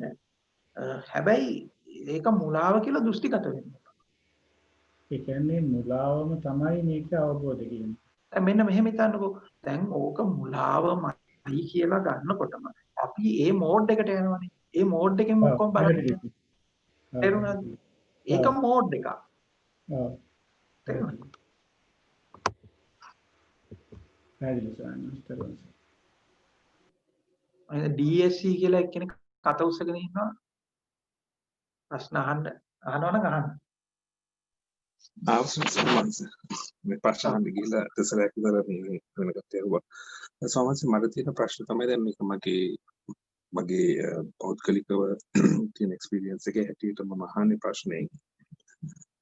දැන් පරිසම්පාදයේ ගත්තොත් පොඩක් ටෙක්නිකල් වට අහන්නේ උනාට දැන් මට දැනෙන විදිහට දැන් ඒ ක්‍රියාවලිය ගැන මට සාමාන්‍ය අවබෝධයක් තියෙනවා. හැබැයි තියෙන ප්‍රශ්නේ ඇවිල්ලා දැන් මෙතන නිත්‍ය සංඥාවක් වගේ එකක් තියෙනවානේ. ඒ කියන්නේ දැන් මේක data සමූහයක් නිසලා සමගනේ අපි හැමතිස්සෙම ඉන්නේ. දැන් ඒක ඇති වෙලා ඒ වෙලාවෙම නැති වෙනවා කියන එකත් තේරෙනවා. ඒක ඊට අමතරව දැන් එක දෙයක් එක වෙලාවකට වෙනවා කියන එකත් මට තේරෙනවා. ඒ කියන්නේ මට එක්ස්පීරියන්ස් එක හැටියට තමයි කියන්නේ. හැබැයි මට තියෙන ප්‍රශ්න තමයි දැන් ඉස්සෙල්ලා තිබ්බ එකේ කියන්නේ කම්පියුටර් ටර්මිනොලොජි ගත්තොත් එimhe data packet එකක් වගේ ගත්තොත් යම් කිසි data එකක් ඉස්සර ඉදිරියට යමින් නැත සමහරවිට. මොකද දැන් මේ සාකච්ඡාව පටන් ගත්ත වෙලාවෙ ඉඳලා දැන් අපි ඉන්නවා නම් එකම පුද්ගලයා එතන අහගෙන ඉන්නවා කියලා දැනෙන්නේ යම් කිසි එක සංඥාවක් මොකක් හරි එකක් කන්ටිනියු වෙන්න ඕනනේ. නැත්තම් ඒක අලුත් පුද්ගලයෙක් නැත්තම් එක පුද්ගලයෙක් නැති වෙලා තව පුද්ගලයෙක් ඇති වෙනවා වගේ වෙන්න පුළුවන් නේද සමහර. ඔක මම සරල කුමාරන් ඕක කියන්නම්කෝ. ගිය සතිය කියලා එකක් තිබ්බා. නෑ ගිය සතිය කියලා එකක් දැන් මට එකක් තේරෙනවා. ඒ කියන්නේ මොකද ඒක දැන් මේ විලාවේ සිතුවිල්ල එක තමයි ගිය සතිය කියලා. ගිය සතියයි ඔන්න ඔතනයි වරදින් දැන. හරිද? අපි දැන් ගිය සතියේ කියලා බැලුවොත් ගිය සතිය කියලා එකක් තියෙනවා. හරිද? ඊළඟට ගිය සතිය කියන එක එහෙම නෙමෙයි මේ සිතුවිල්ලක තියෙන්නේ මේ වර්තමාන මොහොතේ සිතුවිල්ලක තමයි ගිය සතිය කියන එකක් තියෙන්නේ කියලා බැලුවොත් එහෙම පේනවා. ඔව් එහෙම තමයි. එහෙම නැත්තම් ඒක බලන එහෙම නැත්තම් ගිය සතියක් නැහැ. මොකද ඔබට ගිය සතිය කියන එක හැම වෙලාවෙම මතක් වෙන්නේ නැහැ. ඒකවල එහෙමනම් ඔබට ගිය සතියක් නැහැ. එතකොට ආකාර තුනක් තියෙනවා. මම මේ කියන කතාවේ පදිංචි නොවි මෙන්න කතාව බලන්න. ඒ කියන්නේ දැන් ගිය සතියක් කියලා එකක් තියෙනවද කියලා බලුවොත් ගිය සතියක් කියලා එකක් තියෙනවා. නෑ එහෙම නෙමෙයි ගිය සතිය කියන එක මෙහි මොහොතේ සිතුවිල්ල හදාගත්තු සිතුවිල්ල ඇතුළේමයි වර්තමානයේ ඇතුළේමයි තියෙන්නේ කියලා එහෙම බැලුවොත් එහෙම එකක් තියෙනවා. එහෙම නැත්නම් ගිය සතියක් ගැන දැන් මම මතක් කරේ නැත්නම් එහෙම එකක් නෑ. පැහැදිලිද? පැහැදිලි සම්. ඊළඟට හැම වෙලාවෙම කියන එකත් ඔහොමම තමයි. මම දැන් ඕක ඇතුළේ කියන හැම වෙලාවෙම කියලා. ඒකත් එහෙමම තමයි. ඔය කන්ටිනියුේෂන් එකක් තියෙනවා කියලා කියන්නේ. ඒකත් එහෙමම තමයි. කන්ටිනියුේෂන් එකක් තියෙනවා කියලා බැලුවම කන්ටිනියුේෂන් එකක් තියෙනවා. හැබැයි කන්ටිනියුේෂන් එක ඔක්කොම ආයි මේ මොහොතේ දිනවා කියලා බැලුවම මේ මොහොතේ දිනවා කියලා දකිනවා. කියන ඔබගේ දෘෂ්ටියට අනුකූලව දකින එකක් නිසා. එතකොට ඕකේ අරක හරි මේක වැරදි කියලා එක නෙමෙයි කියන්නේ. අර මං ඉස්සර කිව්වා අන්ධය උපමාවෙම තමයි. හරිද? වේලාවකට කකුල හවුනා මේක අනේ වංගෙඩිය වගේ. මොනවාද හොඬ වෙලා හවුනා මේ තේනවා මොනවාද හොඬ වෙලා වුණාම හිතෙනවා මෝල් ගහනවා. වලි ගහුණාම හිතෙනවා කොස්ස වගේ කියලා. ඉතින් දැන් ඔබ අරන් තියෙන අදහස තමයි මේක වැරදි මේක හරි කියන්නේ. මම කියන්නේ ওই දෙකම ඔබ දැන් එකක් වැරදි කරලා එකක් හරි කරගන්න යනවනේ. ඒ දෙකම එක ආකාරයේ අලි දෙන්නෙම තමයි. ඊළඟට මම ඔබ මගෙන් අහුවොත් අලියෙක් ඉන්නවද කියලා. අලියෙක් ඉන්නවද කියන ප්‍රශ්නෙට මම දෙන්නේ නේ උත්තරයම තමයි. පැහැදිලිද මම කියපු කතාව? පැහැදිලි සමහරවිට උනාට දැන් මට තියෙන මේ උපමාවෙන්ම ගත්තොත් එහෙම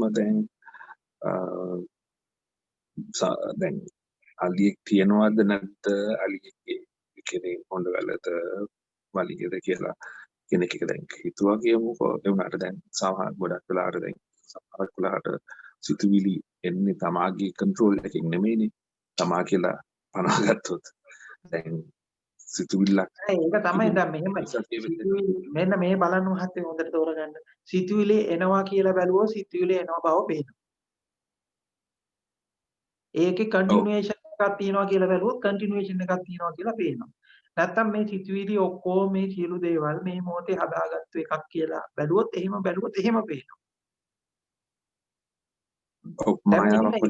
ඔව් එනම් මෙහෙම එක එක ආකාරයට පේනවා කියලා මම කියනකොට ආයෙත් හිතෙනවා දැන් මෙහෙම එක එක ආකාරවලට පේනවා කියලා ආයෙත් ඔබට හිතෙනවා. ඔබ තේරුණාද මම මේ කියන්න හදන දේ? එතකොට ඔබ මේ ඉතින් ඔබ දෘෂ්ටියකින් දෘෂ්ටියකට මාරු වෙන එක ඒ කියන්නේ දෘෂ්ටියකින් දෘෂ්ටියකට මාරු වෙනවා කියන කතාව වැරදි. දෘෂ්ටියකින් දෘෂ්ටියකට මාරු වෙනවා කියලා මම කියනකොට ඔබට එහෙම එකක් පේනවා. ඔව්. ඒකත් අලුත් තව දැනුමක් වගේ වෙනවා. තේරුණාද මම මේ කියන්න හදන දේ? ඒ කියන්න හදන දේ එහාට ගිහිල්ලා ඒක කියන්න හදන පණිවිඩය තෝරගන්න. නෑ ඒක ඉතින් කොහොම බැලුවත් ඒක එතකොට දැන් ඔබට වෙලා තියෙන්නේ ඔබ හිතනවා මේ එකක් මේ වැරදි කරගන්න හදනවා එකක් හරි කරගන්න හදනවා.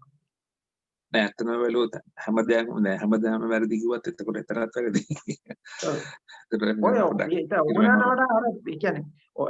ඔය මං කියන උපමාවල පදිංචි වෙන්න ගියොත් තමයි ඔය ඔක්කොම ප්‍රශ්නේ එන්නේ.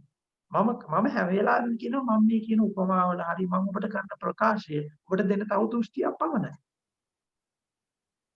ඔව්. හැබැයි ඒකෙන් එහාට ගියම් පණිවිඩයක් තියෙනවා. ඒ පණිවිඩය තෝරගන්න. ඒ පණිවිඩය මට වචන වලින් කියන්න බෑ.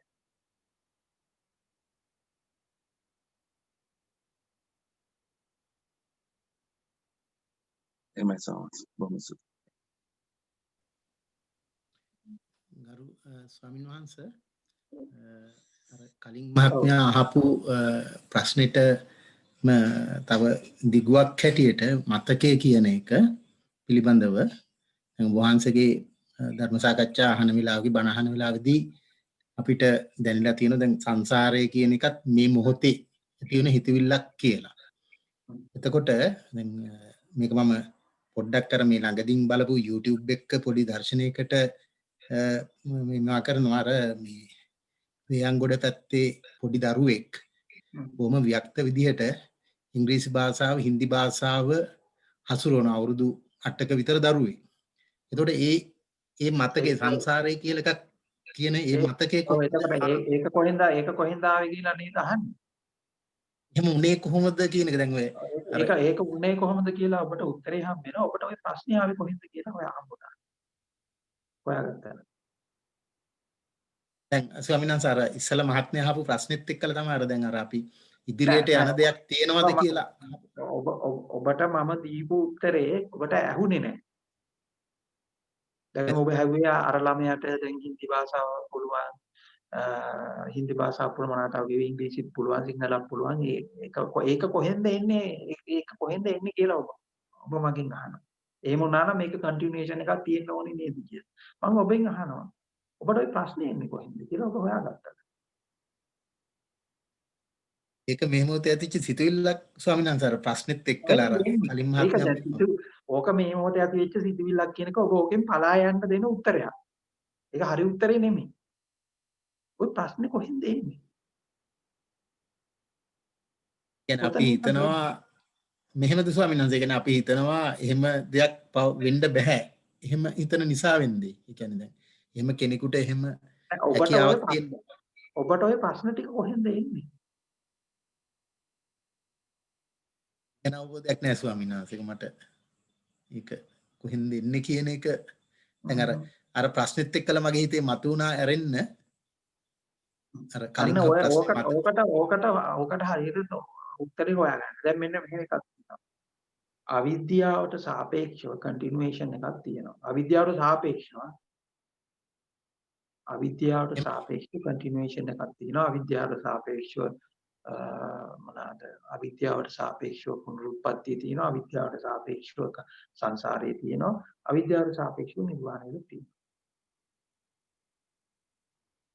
දැන් මේ දැනුම කියන එක කොහෙන්ද එන්නේ? මතකයෙන්ද එන්නේ කොහෙන්ද එන්නේ? හැබැයි ඕක හරියට දැකපු කෙනාට තේරෙනවා මෙන්න මෙහෙම එකක්. අපි දැන් මේ කන්ටිනියුේෂන් එකකුද නොවේ. ඊළඟට අපි මේ මොහොතේ තියෙන්නේ මේ මොහොත පමණයි කියන එක ඒද නොවේ.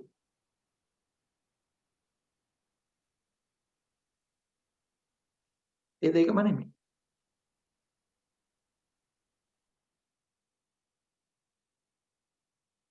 නැත්තම් ඉතින් ඔබට මෙහෙම එකක් කරන්න පුළුවන්. දැන් ඔබ කවුරු හරි කියන ළමයෙක් ඉන්නවා කිව්වනේ. ඔබ ඔහුගෙන් ගිහිල්ලා බණ අහන්න. බණ අහනකොට ඔබගේ හිත නිවෙනවා නම් ඔබගේ ප්‍රශ්න වලට උත්තර හම්බ වෙනවා නම්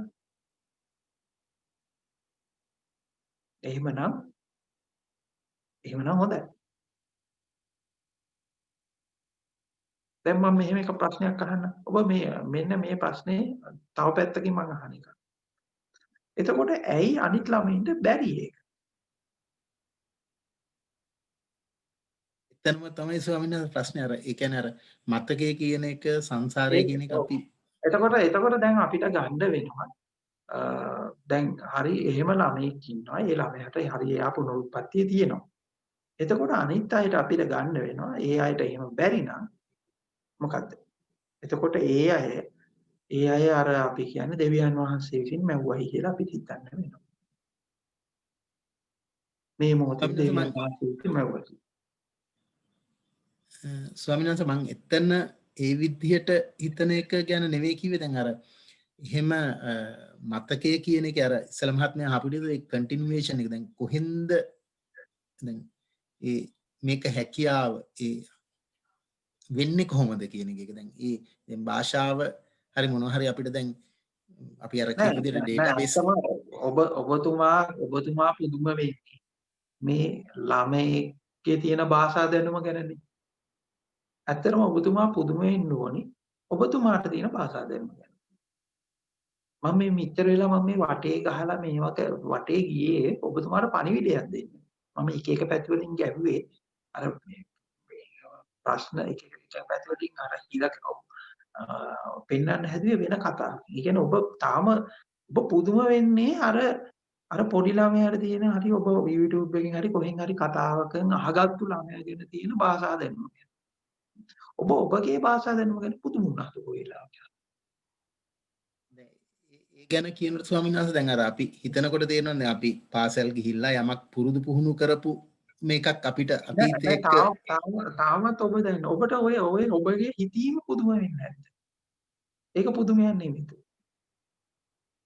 ඔබට ඔබගේ මතකයේ පුදුමයක් නෙමෙයිද? ඒකම තමයි ප්‍රශ්නය ස්වාමීන් වහන්සේ. මගේ මතකය එහෙමයි. ඒතර තව කෙනෙක්ගේ මතකයකට අර ඔන්න ඕකට දැන් ඔබ උත්තර හොයන්න ඕනි. බාහිරින් එකක් හදලාද ඔබ ඇතුලින් හදලා. ඔබම දිහා බලන්න.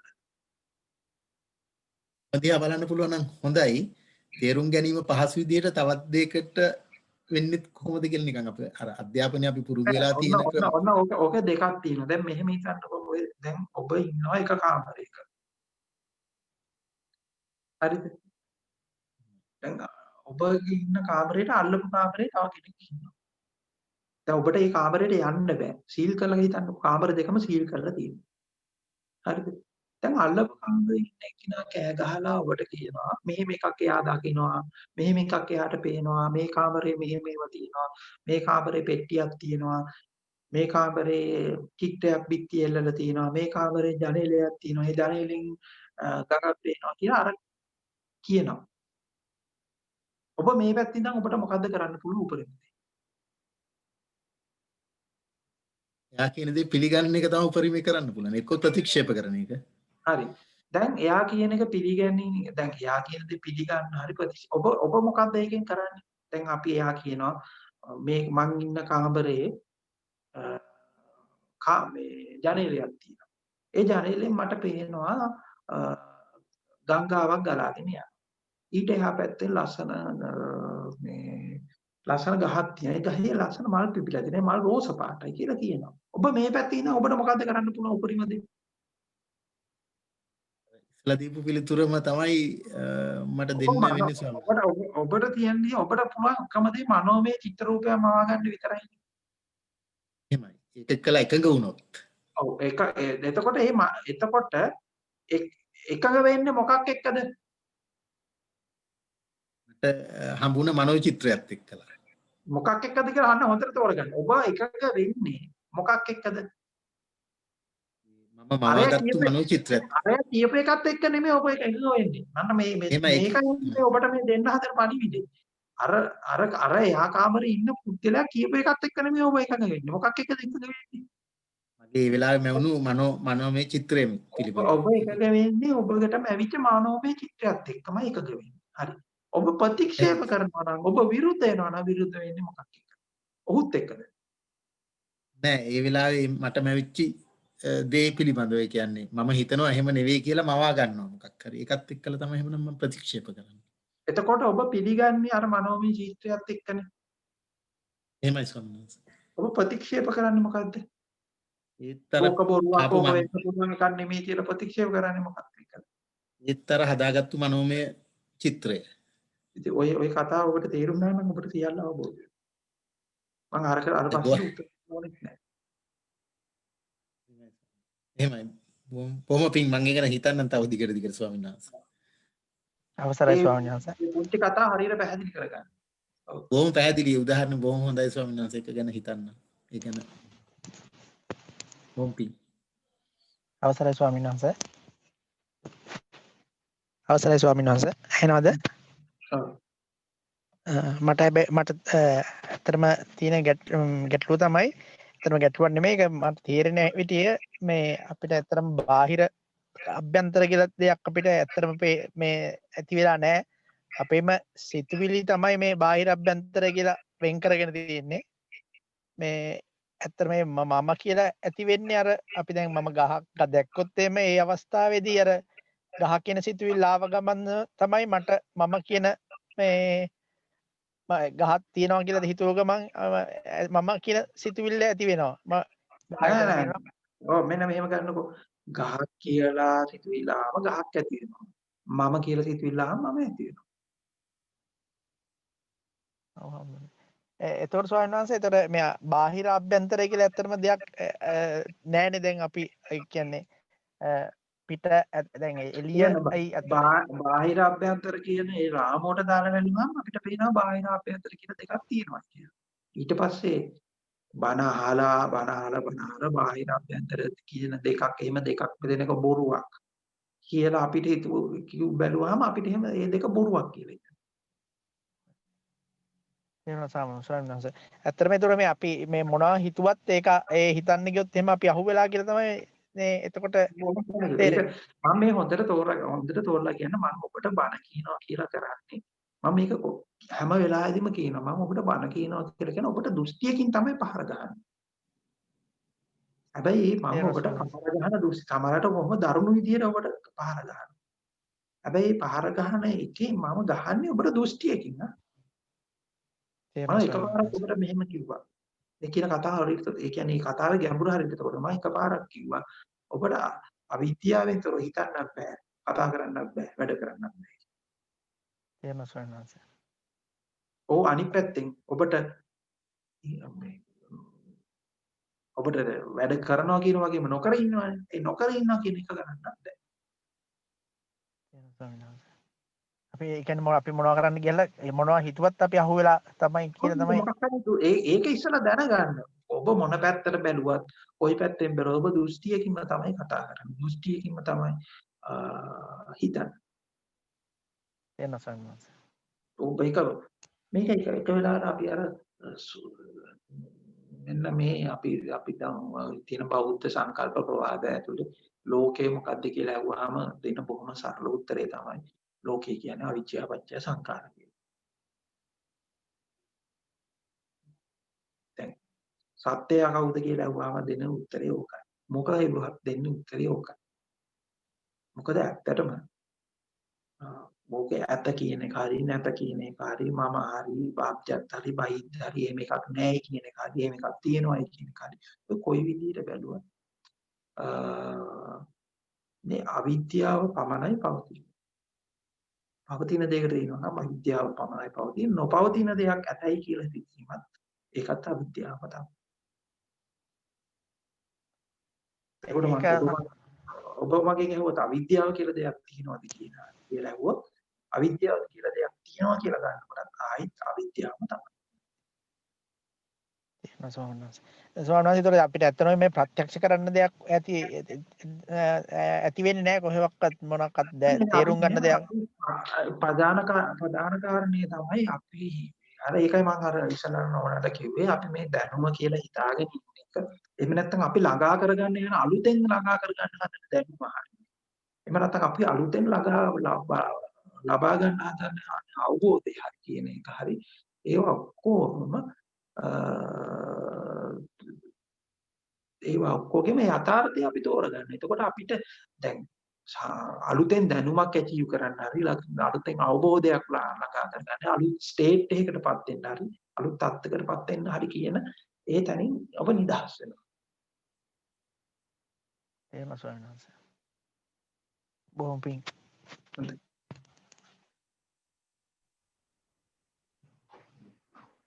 අවසරයි ස්වාමීන් වහන්සේ. ස්වාමීන් වහන්සේ මම මේ සමීර කියලා කෙනෙක් කතා කරන්නේ. ඔව් සමීර. මම එක දවසක් කතා කරා ස්වාමීන් වහන්සේට මේ මතකද නැහැ මේ ළඟදී කෝල් එකක් දුන්නා මේ අර වහන්සේට මම අර මට අර පොඩ්ඩක් කේන්ති යන ප්‍රශ්නයක් තියෙනවා කියලා ඔබ වහන්සේත් එක්ක මම කතා කරා මේ ඔබ වහන්සේ කිව්වා අර කේන්තියත් එක්ක කේන්ති ගන්න එපා කියලා මට මේ පැහැදිලි කිරීමක් කරේ. ඔව්. කියන්නකෝ ඉතින්. එතකොට හම්බුනේ මට දැන් ඔබ වහන්සේ කියපු يعني මුල් බණ ටික මම ගොඩක් ඒවා ඇහුවා. එතකොට ඔබ වහන්සේ ඔය පැහැදිලි කරන ටික මට ගොඩක්ම හොඳට පැහැදිලි. මට දැන් තියෙන ප්‍රශ්නේ තමයි හම්බුනේ දැන් ඔය ටික දැන් ඔක්කොම ඇත්තටම ඇහුවට පස්සේ අපිට සිතුවිල්ලක් හිතන එක වැඩක් නෑනේ. ඒ කියන්නේ මොනියම් දෙයක් හරි අපි වැඩක් කරන එක කිසි තේරුමක් නෑ වගේ ඒ කියන්නේ ඒකත් අන්තිමට වැඩක් නෑනේ. එතකොට අපි එතනින් අපි යන ඔව් ඒ කියන්නේ හාමුදුරනේ දැන් සියලුම දේම දෘෂ්ටියක් කියලා ගත්තාම එතෙන්දී අපි කරන කියන වැඩ කිසිම දෙයක් ඒ කියන්නේ දැන් තේරුමක් නැහැ කියන එකනේ උතන අර්ථවත් වෙන්නේ අන්තිමට මට තේරුම් ගන්න ඕන හාමුදුරනේ වහන්සේ ඒක ඔබ හදාගත්තු අදහස. ඔව් එතකොට දැන් එහෙම ඉඳලා කියලා ඔබ නොකර ඉන්න හදනවනේ. ඔව්. එතකොට ඒ කියන්නේ මම සාමාන්‍යයෙන් යනවා හඳුරන්නේ. ඒකත් වැඩක් නෙමෙයිද එතකොට? සාමාන්‍ය වැඩ කටයුතු ටික. නෑ ඊට පස්සේ දැන් මේ ඔක්කොම කරන ඒවා බොරුවක් ඔව්. සියල්ලම බොරුවක් කියලා ඔබ නොකර ඉන්න හදනවා. එතකොට ඒකත් වැඩක් නෑ හඳුරන්නේ මං කියන්නේ දැන් මෙහෙම හිතමු. දැන් ඒ කියන්නේ මං කියන්නේ දැන් සාමාන්‍ය වැඩ කටයුතු ටික නානවා, කනවා, අඳිනවා ඒ ටික කරනවා.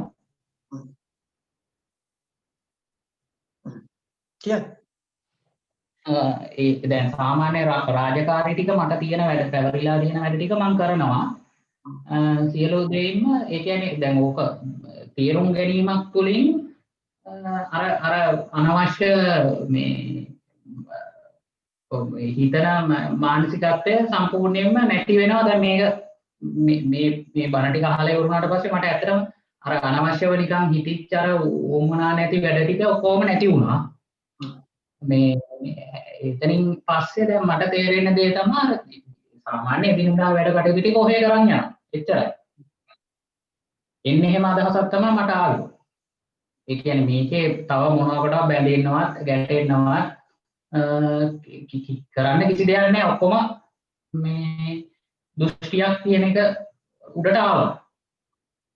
නමුත් අර දැන් මට තියෙන දැන් තව දුරටත් මම මොකද්ද කරන්න ඕන? ඒ කියන්නේ දැන් කරන්න කියලා ඇත්තටම දෙයක් නැහැ. ඔබ වහන්සේ එන්නේ එතන මට දැන් ගැටීමක් අර නිකන් කන්ද උඩ টොප් එකේ ඉන්නවා. ඔතන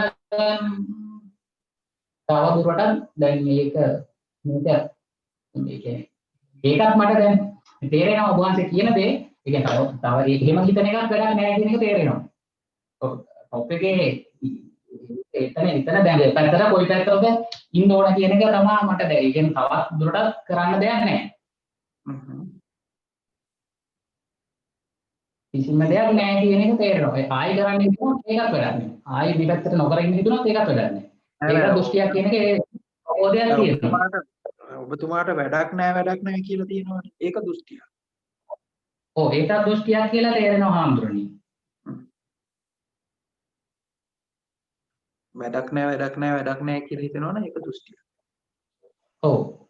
හොඳයි. එතකොට ඒ වැඩක් නැහැ කියන එක හාමුදුරනේ අපි දැන් මේ කියන්නේ මම මේ අර්ථවත් කරන්නේ අර මට කියන්න ඕන හින්දා එහෙම. එතකොට ඒක කොහොමද අපි ඉතින් ඔබ වැඩක් නැහැ කියන තැන දෘෂ්ටිගත වෙලා නැත්තම් ප්‍රශ්නයක් නැහැ. දැන් ප්‍රශ්නේ මොකද්ද? නෑ ඒක තමයි හාමුදුරනේ ඇත්තටම ඒක ඔබ වහන්සේගෙන් මට පැහැදිලි කරගන්න ඕන උනේ මම නෑ මට ඔබට දෙන්න තියෙන දේ ඔබ මොකක් හරි නිගමනයකට එන්න හදනවනේ. ඔව් ඒ කියන්නේ ඔබ නිගමනයකට එන්න හදනවනේ. ඒ නිගමනයකට එන්න එපා කියලා මම කියනවා. හරි. දැන් ඔබ මට පැහැදිලි කරන්න කතාව හරහා ඔබ යම් නිගමනයකට එන්න හදනවනේ. ඔව්. ඔව්. මම කියන්නේ එහෙම නිගමනයකට එන්න එපා. එතන හාමුදුරනේ මට පොඩ්ඩක් ඔබ වහන්සේ පැහැදිලි කරන ටික තව පොඩ්ඩක් වෙන උදාහරණයක් කරන් පැහැදිලි කරලා දෙන්න පුළුවන් නම් හොඳයි මට හිතෙන්නේ. ඒක තමයි මේ හැම වෙලාවෙම කරන්නේ. ඒක උදාහරණයකට පැහැදිලි කරන්නේ. එන්න මෙහෙම කියන ඔබ උත්සාහ කරන්නේ යම්කිසි අර මං කිව්ව විදිහට යම්කිසි හැඩයක් හදාගන්න හදනවා. දැන් ඔහේ ඉන්නවා කියන එකත් හැඩයක්.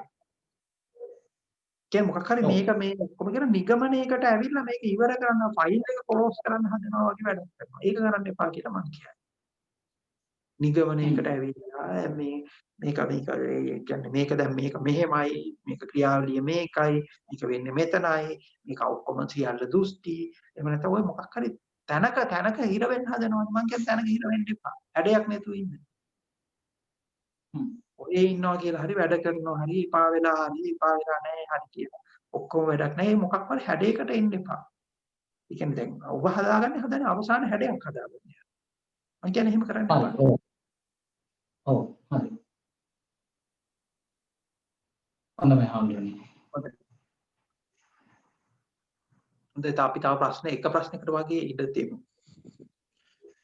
අපි හම්බුනේ මේ මට මෙහෙම ප්‍රශ්නයක් ආවා තේරුම් කරන්නේ.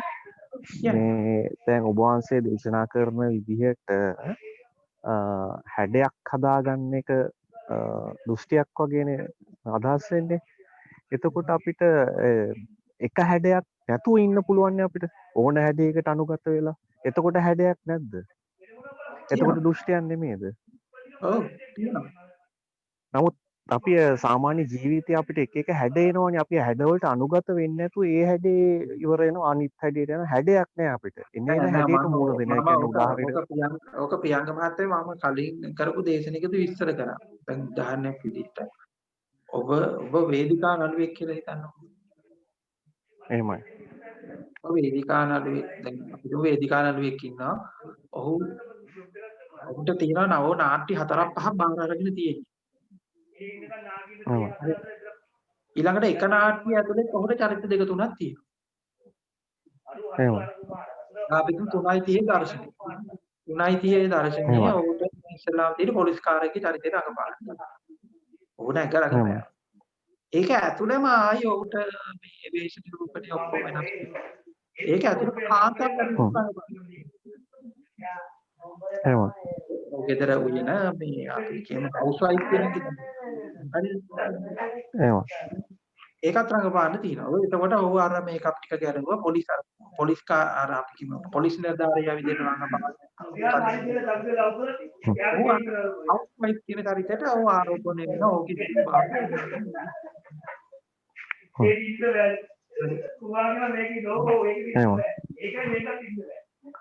දැන්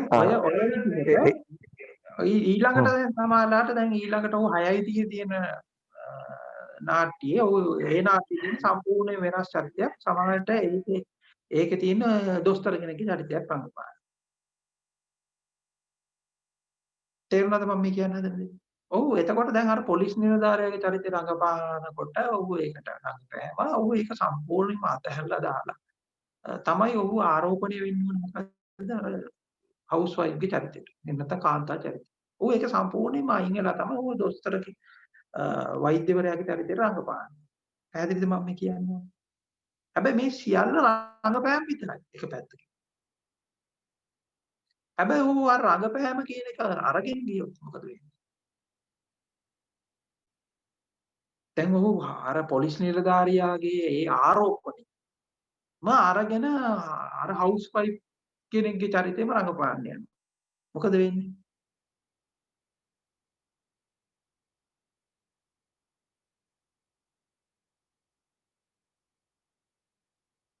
අන්න ඒ කතාව තෝරගන්න හරියට දැන් ඔබතුමා මේ අහපු ප්‍රශ්නෙට මම දෙන්න තියෙන උත්තරේ.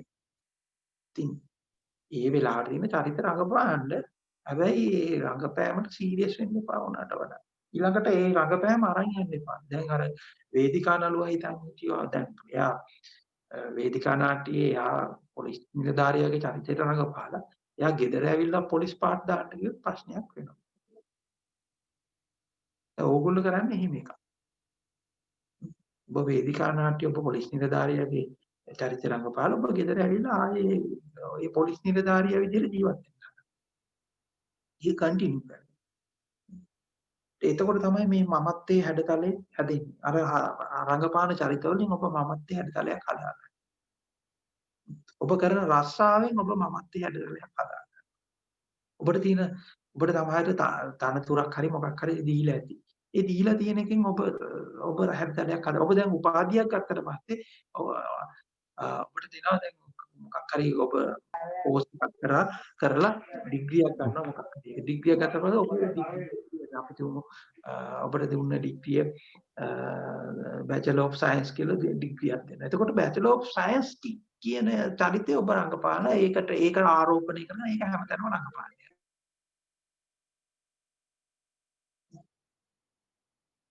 නැත්නම් ඔබ කරන රැකියාවට කරන්නේ ඔබ වෛද්‍යවරයෙක් වෙන්න. ඔබ වෛද්‍යවරයා කියන හැඩය හැමතැනම නඩත්තු කරන්නේ. ඉතින් මේ විදිහට අර එක තැන්ම අනුගතතු හැඩතල ටිකකින් ඔබ හදාගත්තු අමුතු විකාර රූපී සත්‍යයක් බාටපත් වෙනවා. මම කියන්නේ ඒකෙන් අයින් වෙන්න. ඒ කියන්නේ මම මේ කියන උපමාවෙන් හරියට තෝරගෙන ඔබ ඔබ වෛද්‍යවරයෙක් වෙන්නේ ඔබ ඉදිරියට ඔයගේ කවුරුත් විතරයි. උදාහරණයක් විදිහට මම ආපුරු කෙනෙක් ඉන්නේ ඔබ මගේ බණහරතුරු විතරයි. එතනින් එහාට මම ඒ චරිතයට අඟපාන්නේ. පැහැදිලි ඒ අපේ වෙනම ආමතුරු එතකොට ඔව් එතකොට දැන් අපි රංගපාන මම උපමාවෙන් තමයි ඔබේ ප්‍රශ්නෙට උත්තර දුන්නේ. උපමාවේ පදිංචි වෙන්න එපා. ඒ උපමාවෙන් ඔබ ප්‍රශ්නේ නෑ උපමාවේ පදිංචි වෙන්නේ නෑ. නමුත් මට පොඩි ගැටලුවක් තියෙනවා. දැන් අපිට පොඩි ප්‍රශ්නයක් තියෙනවා. දැන් අපි චරිත මාරු කරනකොට චරිතයට සාධාරණයක් කරන්න එපා. එතකොට අපි ඒක අවිද්‍යාවෙන් මෙහෙමයි චරිතයට සාධාරණයක් කරන්නේ මෙන්න මෙහෙමනේ. එතකොට අපි චරිතයකට සාධාරණයක් කරන්නේ අපි දැන් අපේ ඉස්සරහා ප්‍රේක්ෂකයෝ ඉන්නවනේ.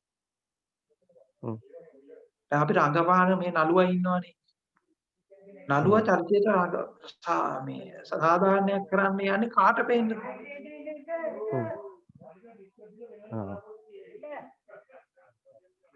කාට පේන්නද? ප්‍රේක්ෂකින්ට පේන්නේ නේද? ප්‍රේක්ෂකයට පේන්නනේ. ඔව් ප්‍රේක්ෂකයට පේන්නේ. ප්‍රේක්ෂකයන්ට පේන්න ජීවිතය ගෙවන්න එපා.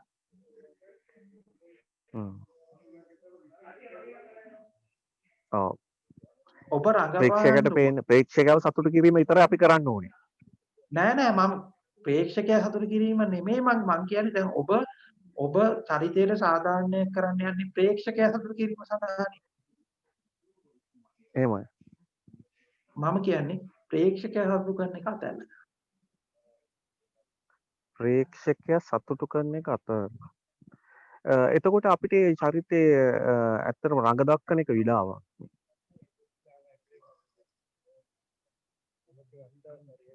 දැන් මම මෙහෙම එකක් ඇහුවොත් ප්‍රේක්ෂකයා සතුටු කරන්න යන එකද විඩාව ඔබට ඕනින් විදියට ඉන්න එකද විඩාව ප්‍රේක්ෂකයා මේ සතුටු කරන්න යන එක තමයි ප්‍රධාන විඩාව. නමුත් දැන් අපි මේ රංග මඩලේ මේක කාර්යය පටන් අරන් තියෙනවානේ අහම්බුනේ. දැන් ඒක අපිට ප්‍රේක්ෂකයා සතුටු කිරීම අපි දන්නවා ඒක පිළිගොඩක් කියන එක. ඔබතුමා කියනවා බොහොම සරල දෙයක් කරන්න තියෙනවා. ඔය නළුකමට පැත්තකින් තියලා ඕක පහින් ගහලා දාලා එන්න. අන්න එතන තමයි පොඩ්ඩක් හිර වෙලා තියෙන්නේ ආම්බුනේ. මොකද මේ නාට්‍ය මේකට එග්‍රීමන්ට් එක ගහලානේ තියෙන්නේ ආම්බුනේ මේ නාට්‍ය එග්‍රීමන්ට් එක. ඉතින් ඒ ඇග්‍රීමන්ට් එක එහෙම ඇග්‍රීමන්ට් නෑ. ඔබ හිතන ඇග්‍රීමන්ට් එකක් ගහලා තියෙනවා කියලා. මෙහෙම ඇග්‍රීමන්ට් එකක් නෑ. එග්‍රීමන්ට් එකක් නෑ ඇත්තටම. නමුත් අර පොඩි අසාධාරණයක් වෙනවා කියන හැඟීම තියෙනවා. තාම අපි 100%ක්ම මේක ප්‍රත්‍යක්ෂ නැති ගතියක් තියෙන්නේ හම්බුනේ. තාම මේ හොයාගෙන මේ අගිස්සේ ඉන්නේ. මේක එකපාරට කඩන් වැටීමක් තමයි අවශ්‍ය. ඒ ඔක්කොම ඔබ හිතන්නේ ප්‍රේක්ෂකක පැත්තෙන්. තාම එහෙම එකක් තියෙනවා. මොකද එතන සාධාරණයක් වේදිකා නාට්‍ය ඔබ රඟපාගෙන යනවා. දැන් මේක පටන් අරගෙන ප්‍රේක්ෂකයෝ ඔක්කොමත් ඇවිල්ලා ඉන්නේ බලන්න. හරිද? ප්‍රේක්ෂකයෝ ඔක්කොම ඇවිල්ලා දැන් පැය දෙකයි නාට්‍ය. පැයක් විතර ගියාට පස්සේ ප්‍රධාන නළුවා මිසි. ගෙදර ගිහිල්ලා මේක මට තවදුර කරන්න බෑ කියලා. ඔව් ඒකට තමයි එතනට තමයි එන්න උවමනාව තියෙන්නේ. ඒක තිබුණා නෑ. එහෙම කරන්න බෑ. ඉතින් ප්‍රේක්ෂකයෝ ඔක්කොම බලන් ඉන්නවා. චිත්‍රපටි අධ්‍යක්ෂකවරයා තමාරු වෙනවා. එහෙම කියලා ඉන්නවා. ඉතින් ඉන්න. මම කියන්නේ එහෙනම් බොහොම සතුටුවක් තියෙන්නේ. ඔබ ওই ඉතුරු ටිකත් රඟපාගෙන යන්න ඕනේ. ඔය රඟපානය කරලා ඔබට විඩාව දැනේ. ඔබට කීයයි තරහයි දැනෙනවා. ඔය ඉතින් දැනෙන්නේ ඔයත් එක්ක ඉන්න. මොකද ඕක දැනිච්ච එක, ඕක හරියට දැනිච්ච එක. තව මොහොතක්වත් නාටි ඉන්නේ. ඒක හරියට දැනෙන්නේ නැති හින්දා තමයි අන්න ඒක තමයි. අන්න ඒක තමයි ප්‍රශ්නේ හම්බුනේ. හරියට දැනිලා නැහැ. ඔව් දැනිලා නැහැ තමයි හරියට. නතු තේරෙන ඔක්කොම මේ ප්‍රේක්ෂකයෝ බොරු කතන්දර නාට්‍ය බොරු කතන්දරයක්. මේ නමුත් මොකද්ද එකකින් පොඩ්ඩක් ගැට ගැහිලා තියෙනවා මේ අහවල් එක. දමල ගහලා යන්න තාම හිතෙන්නේ නැහැනේ. අන්න ඒක තමයි ප්‍රශ්නය හම්බුනේ. ඒකට සාමාන්‍ය ඔබ වහන්සේ නිකන් සාමාන්‍ය එකපාරටද ඔබ වහන්සේ අර කියන්නේ බොල්ලෙන් ගැහුවාගෙන එකපාරට ඔක දාලා එන්න කියලා. එහෙම නැත්නම් මට වෙන නිකන් පොඩි විකල්පයක් දැන් ඔය පොඩ හදාගන්න මේ තත්ත්වයට ආවේ මේක හොඳට තෝරගන්න මහත්තයෝ. දැන් දමලා ගහලා යන්න ඕනි කෙනා කාගෙන්වත් අහායි නැහැ. මකින්ද? ඒක අයින් වෙන්නද? එහෙම අහායි නැහැ. දැන් ඔක සමහර වෙලාවට ඉන්නවා. අර දැන් ඔබ කතාවේ ඉන්නවා. දැන් මේ සමහර ඉන්න මම සූසයිඩ් කරගන්න යනවා කියලා කියනවා. ඉතින් සූසයිඩ් කරගන්න යන කෙනා සූසයිඩ් කරගන්න කියලා යන්නද මම යනවා මට මෙහෙම හිතෙනවා කියලා කියන්නේ නෑනේ. එහෙම කියන්නේ දෙපැත්තට වැළවෙන ඉන්න කියලා. තේරුණාද? ඒ කියන්නේ ප්‍රශ්නේ උග්‍ර වෙලා නැහැ කියන එක. ඔව්. දැන් එහෙම හිතන කෙනෙක් එහෙම හිතේ තයි නෑනේ. එහෙම නැග කෙනෙක් කරන අර වැඩි ආරයක් තාම එයාට ඕනේ ඒක නෙමෙයි. එයාට ඕනේ ඒක එහෙම නැතුව ඉන්න. තේරුණාද මම මේ කියන්න හදන කතාව? මම ඔව් මට තේරෙනවා ඔබ වහන්සේ කියන්නේ. මට මේ පොඩි ඔව්. පොඩි ප්‍රශ්නයක් තියෙනවා හඳුනේ මොකක්ද දන්නවද? ඔව් කියන්නේ. මට නාට්‍ය එකපාරට අතාරින්න පුළුවන්. ඒ අතහැරලා ආයි මම නාට්‍යයකටද යන්නේ කියන බය තියෙනවා. අන්න එතන තමයි මම හිර වෙලා ඉන්නේ. ඉතින් එතකොට ඔබ විනාශ වෙනවා. නෑ මට තාම අර හරියට ගන්න බෑ තාම හාමුදුරනේ මොකද දැන් මම දැන් ඔබ නාට්‍ය අතහැරලා ඊළඟ තැනට යන්න බය වෙන්නේ. එතනදී ඔබ හිටියට වඩා විනාශ වෙයි කියන බය නිසා නෙමෙයි. ඇත්තට මේක තමයි තියෙන්නේ. හරි දැන් ඔන්න බලන්න ඔන්න ඔය ලෞකික චින්තනයේ ඇතුලේ ඔන්න තියෙන කතා. දැන් ඔබ බලන්න දැන් ඔබ වාහනයක් මාරු කරනවා. දැන් ඔබට වාහනයක් තියෙනවා වාහනේ මාරු කරනවා. දැන් වාහනේ මාරු කරනකොට ඔබ මොකද්ද කරන්නේ? දැන් බලනවා මේ වාහනේ කොච්චර පෙට්‍රල් වැඩ කරනවා. ඊළඟ වාහනේ කොච්චර පෙට්‍රල් වැඩ කරනවා. මේ වාහනේ සමාජයට කොච්චර හොඳට පේනවා. ඊළඟ වාහනේ සමාජයේ කොච්චර පිළිගැනීමක් තියෙනවා. මේ වාහනේ එන්ජින් ට්‍රබල් වඩා අනිත් වාහනේ කොච්චර ඒ හැම වෙලාවම කම්පැරිසන්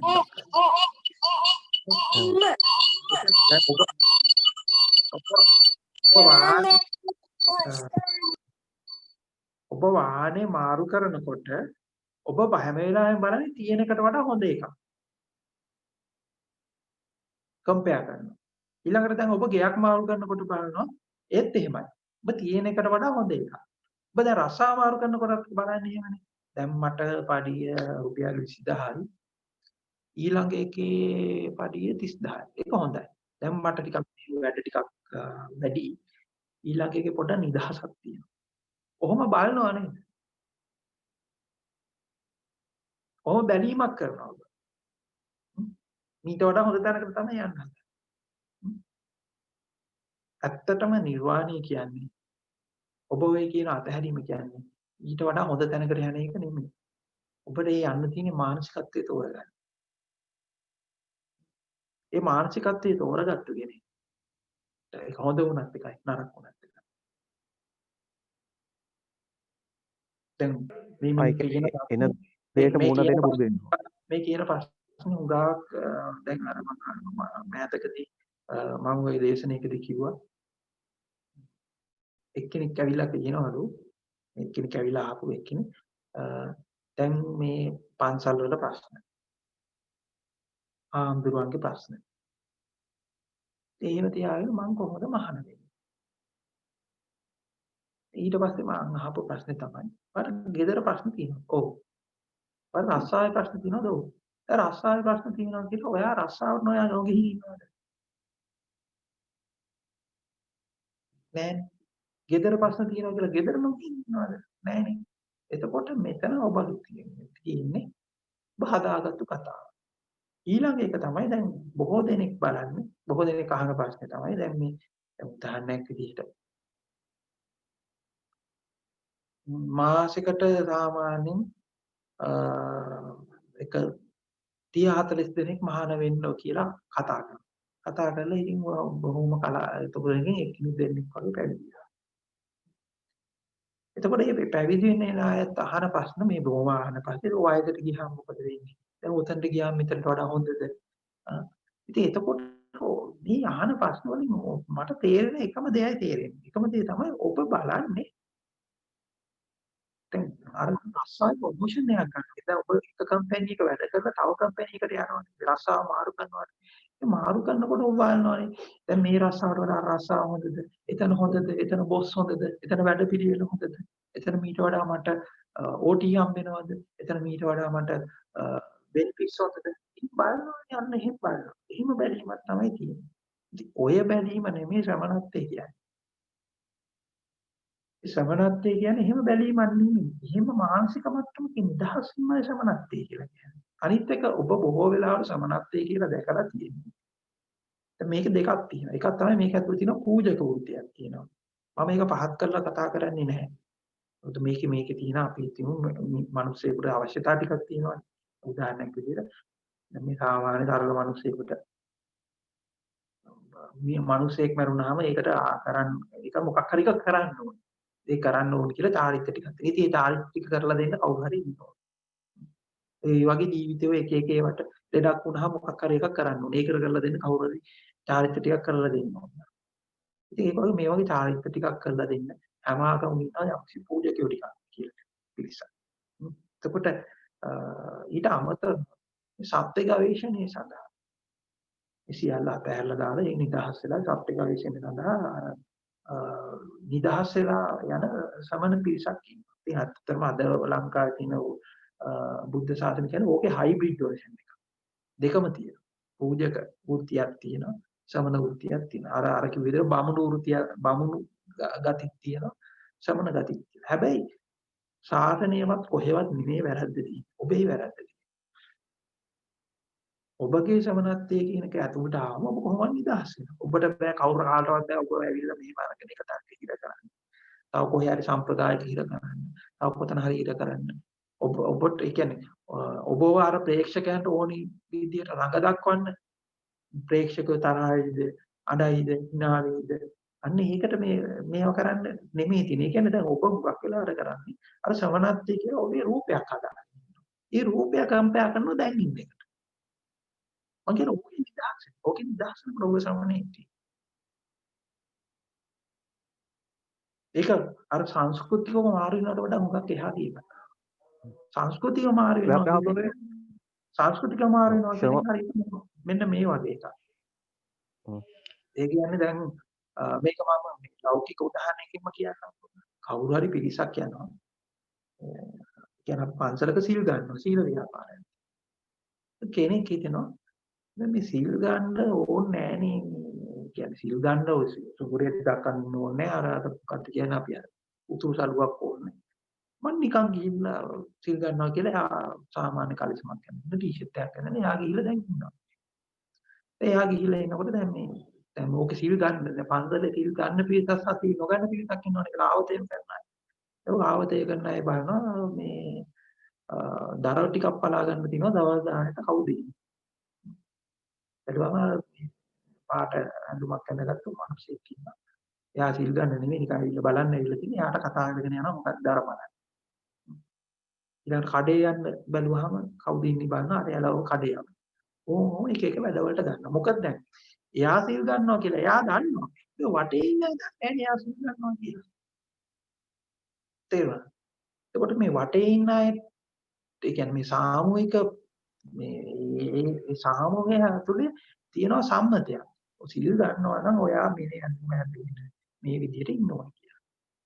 ඉතින් ඇත්තටම මේ ගන්න මේ සමනත්වයේ කියන එක බොහෝ වෙලාවට අපි මේ සංස්කෘතිව මාරු වෙනවා කියන එක සිද්ධ වෙන්නේ අර බාහිර ඒ කියන්නේ අපි සමාජ සම්මුතියට හේතු ගන්නනවා මෙන්න මෙහෙමයි කියලා. ඒක හැබැයි ඒක Tamanටත් ඒක හේතු ගැනීමක් තියෙනවා. ඒ මාරු වීම ඇතුලේ මොකද මේ මාරු වීම ඇතුලේ ඔබ සියල්ල අතහරින්න ඕන. ඔබගේ මෙච්චර දවසක් ඔබ පවත්වාගෙන ආපු නම අතහරින්න. මෙච්චර දවසක් ඔබ නඩත්තු කරගෙන ආපු යම් කිසි තියක් තියෙනවනේ ඒ ඔක්කොම අතහරින්න. ඒ අතහරින්න ඔබ බයයි. ඇයි ඔබ බයයි? බොහොම සරලයි. ඔබ බය දැන් ඔබ බලන්න මෙතන ඊටන්ට වඩා ඊතන හොඳද කියලා ඔබ බල බල ඉන්න. ඔබ මෙච්චර දවසක් කරන නඩත්තු කරගෙන ආපු ඔබ හදාගෙන ආපු ප්‍රතිරූපේ විනාශ වෙනවට බයයි. ඒක හොඳට මතක තියාගන්න. ඔබ මැරෙන්න කලින් මැරෙන්න පුළුවන් නම් විතරයි ඔබට නිර්වාණයට ප්‍රාප්ත වෙන්නේ. මම මේ බොහොම සම්මතාර්ථයෙන් කිව්වොත් මැරෙන්න කලින් මැරෙන්න පුළුවන් ආයත විතරයි නිර්වාණය කියන එක හම්බෙන්නේ. ඉතින් ඒක ඔබට කරගන්න බැරි නම් ඉස්සල්ලාම කරගන්න තෝරගන්න ඕනේ මට එහෙම බැරි කමක් තියෙනවා. ඒ බැරි කමට අවංක වෙන්න. ඒ බැරි කමට අවංක වුණොත් ඒ බැරියයි කියලා ඔබට හොයාගන්න පුළුවන්.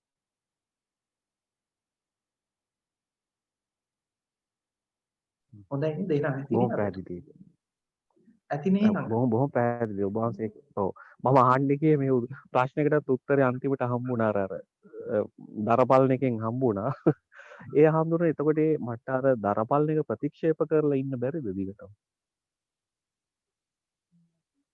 ඒක ඉතින් ඔබගේ ඒ කියන්නේ ඔබගේ දක්ෂතාවය. එහෙමයි.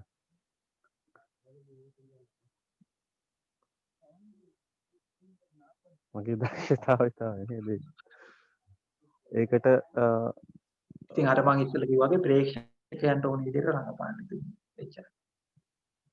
ඒක නම් දැන් ගොඩක් දුරට කෙරීගෙන තියෙන්නේ පොඩි ටිකක් තමයි තියෙන්නේ. ඒක මේක පාට වාස් කියපු දේ තියෙනවා. ඒ කියන්නේ ඇත්තටම කියනවා නම් ඇත්තම ගුරුවරයා ඔබගේ අතුලාන්තේම තමයි. අතුලාන්තේම තමයි. ඒ අභ්‍යන්තරයේ තියෙන. ඒ අභ්‍යන්තරයේත් එක්ක ඉන්න. හැබැයි ඒකට අවංක වෙන්න. එතකොට ඒක අවංක වෙනකොට අවංකයි 100%ක් අවංකයි. 100%ක් අවංකයි කියලා එකපාරට එතන ඉන්නත් එපා. නෑ දෘෂ්ටියක් නෑ. නමුත් ඒක තේරුම් ඒක ඒකට තෝරන්නේ නැහැ හම්දුනේ 100%ක් අවංකයි කියන එක එතනට ඉස්මතු කරන්නේ නැහැ. නිකන් කාලයට දීලා තියෙන්නේ. මෙහෙම එකක් තියෙනවා නම් ඒක දැනගෙන ඉන්න. එතකොට ඒ දැනගෙන සිටීම තුළ විවෘතභාවය හොඳයි. එහෙනම් අදට අපි අවසන් කරමු. මොකද මට පොඩි ප්‍රශ්නයක් තියෙනවා මම වැළුවේ ඔව් ප්‍රියංග මහත්තයා. ඔව් මේ මම ගොඩක් දුරට මට ඌමනාම තියෙන හම්දුනේ මේක නිරායාසයෙන් සිදුවීමක් වෙයිද කියන හැඟීම තමයි ඒකට මම ප්‍රශ්නේ. ඒක තමයි මම බොහෝ අය දෙනකොට කියන්නේ ඔබ ආයාසයෙන් අල්ලගෙන ඉන්නත් එපා. ආයාසයෙන් අතාරින්නත් එපා. ඔය දෙකේ ඉන්නවා ඔබ. දෙකෙන් කොතන හරි එක්ක ඔබ ආයාසයෙන් අල්ලගෙන ඉන්නවා. නැත්නම් ඔබ ආයාසයෙන් අතාරින්න හදනවා. ඔය දෙකෙන් කොතනවත් ඉන්නේ නැහැ. හොඳයි. ඉතින් සියලු දෙනාටම තෙරුවන් සරණයි. තෙරුවන් සරණ බෝසත. තෙරුවන් සරණයි ස්වාමීන් වහන්සේ. තෙරුවන් සරණයි ස්වාමීන් වහන්සේ. තෙරුවන් සරණයි. තෙරුවන් සරණයි. තෙරුවන් සරණයි ස්වාමීන් වහන්සේ. තෙරුවන් සරණයි ස්වාමීන් වහන්සේ.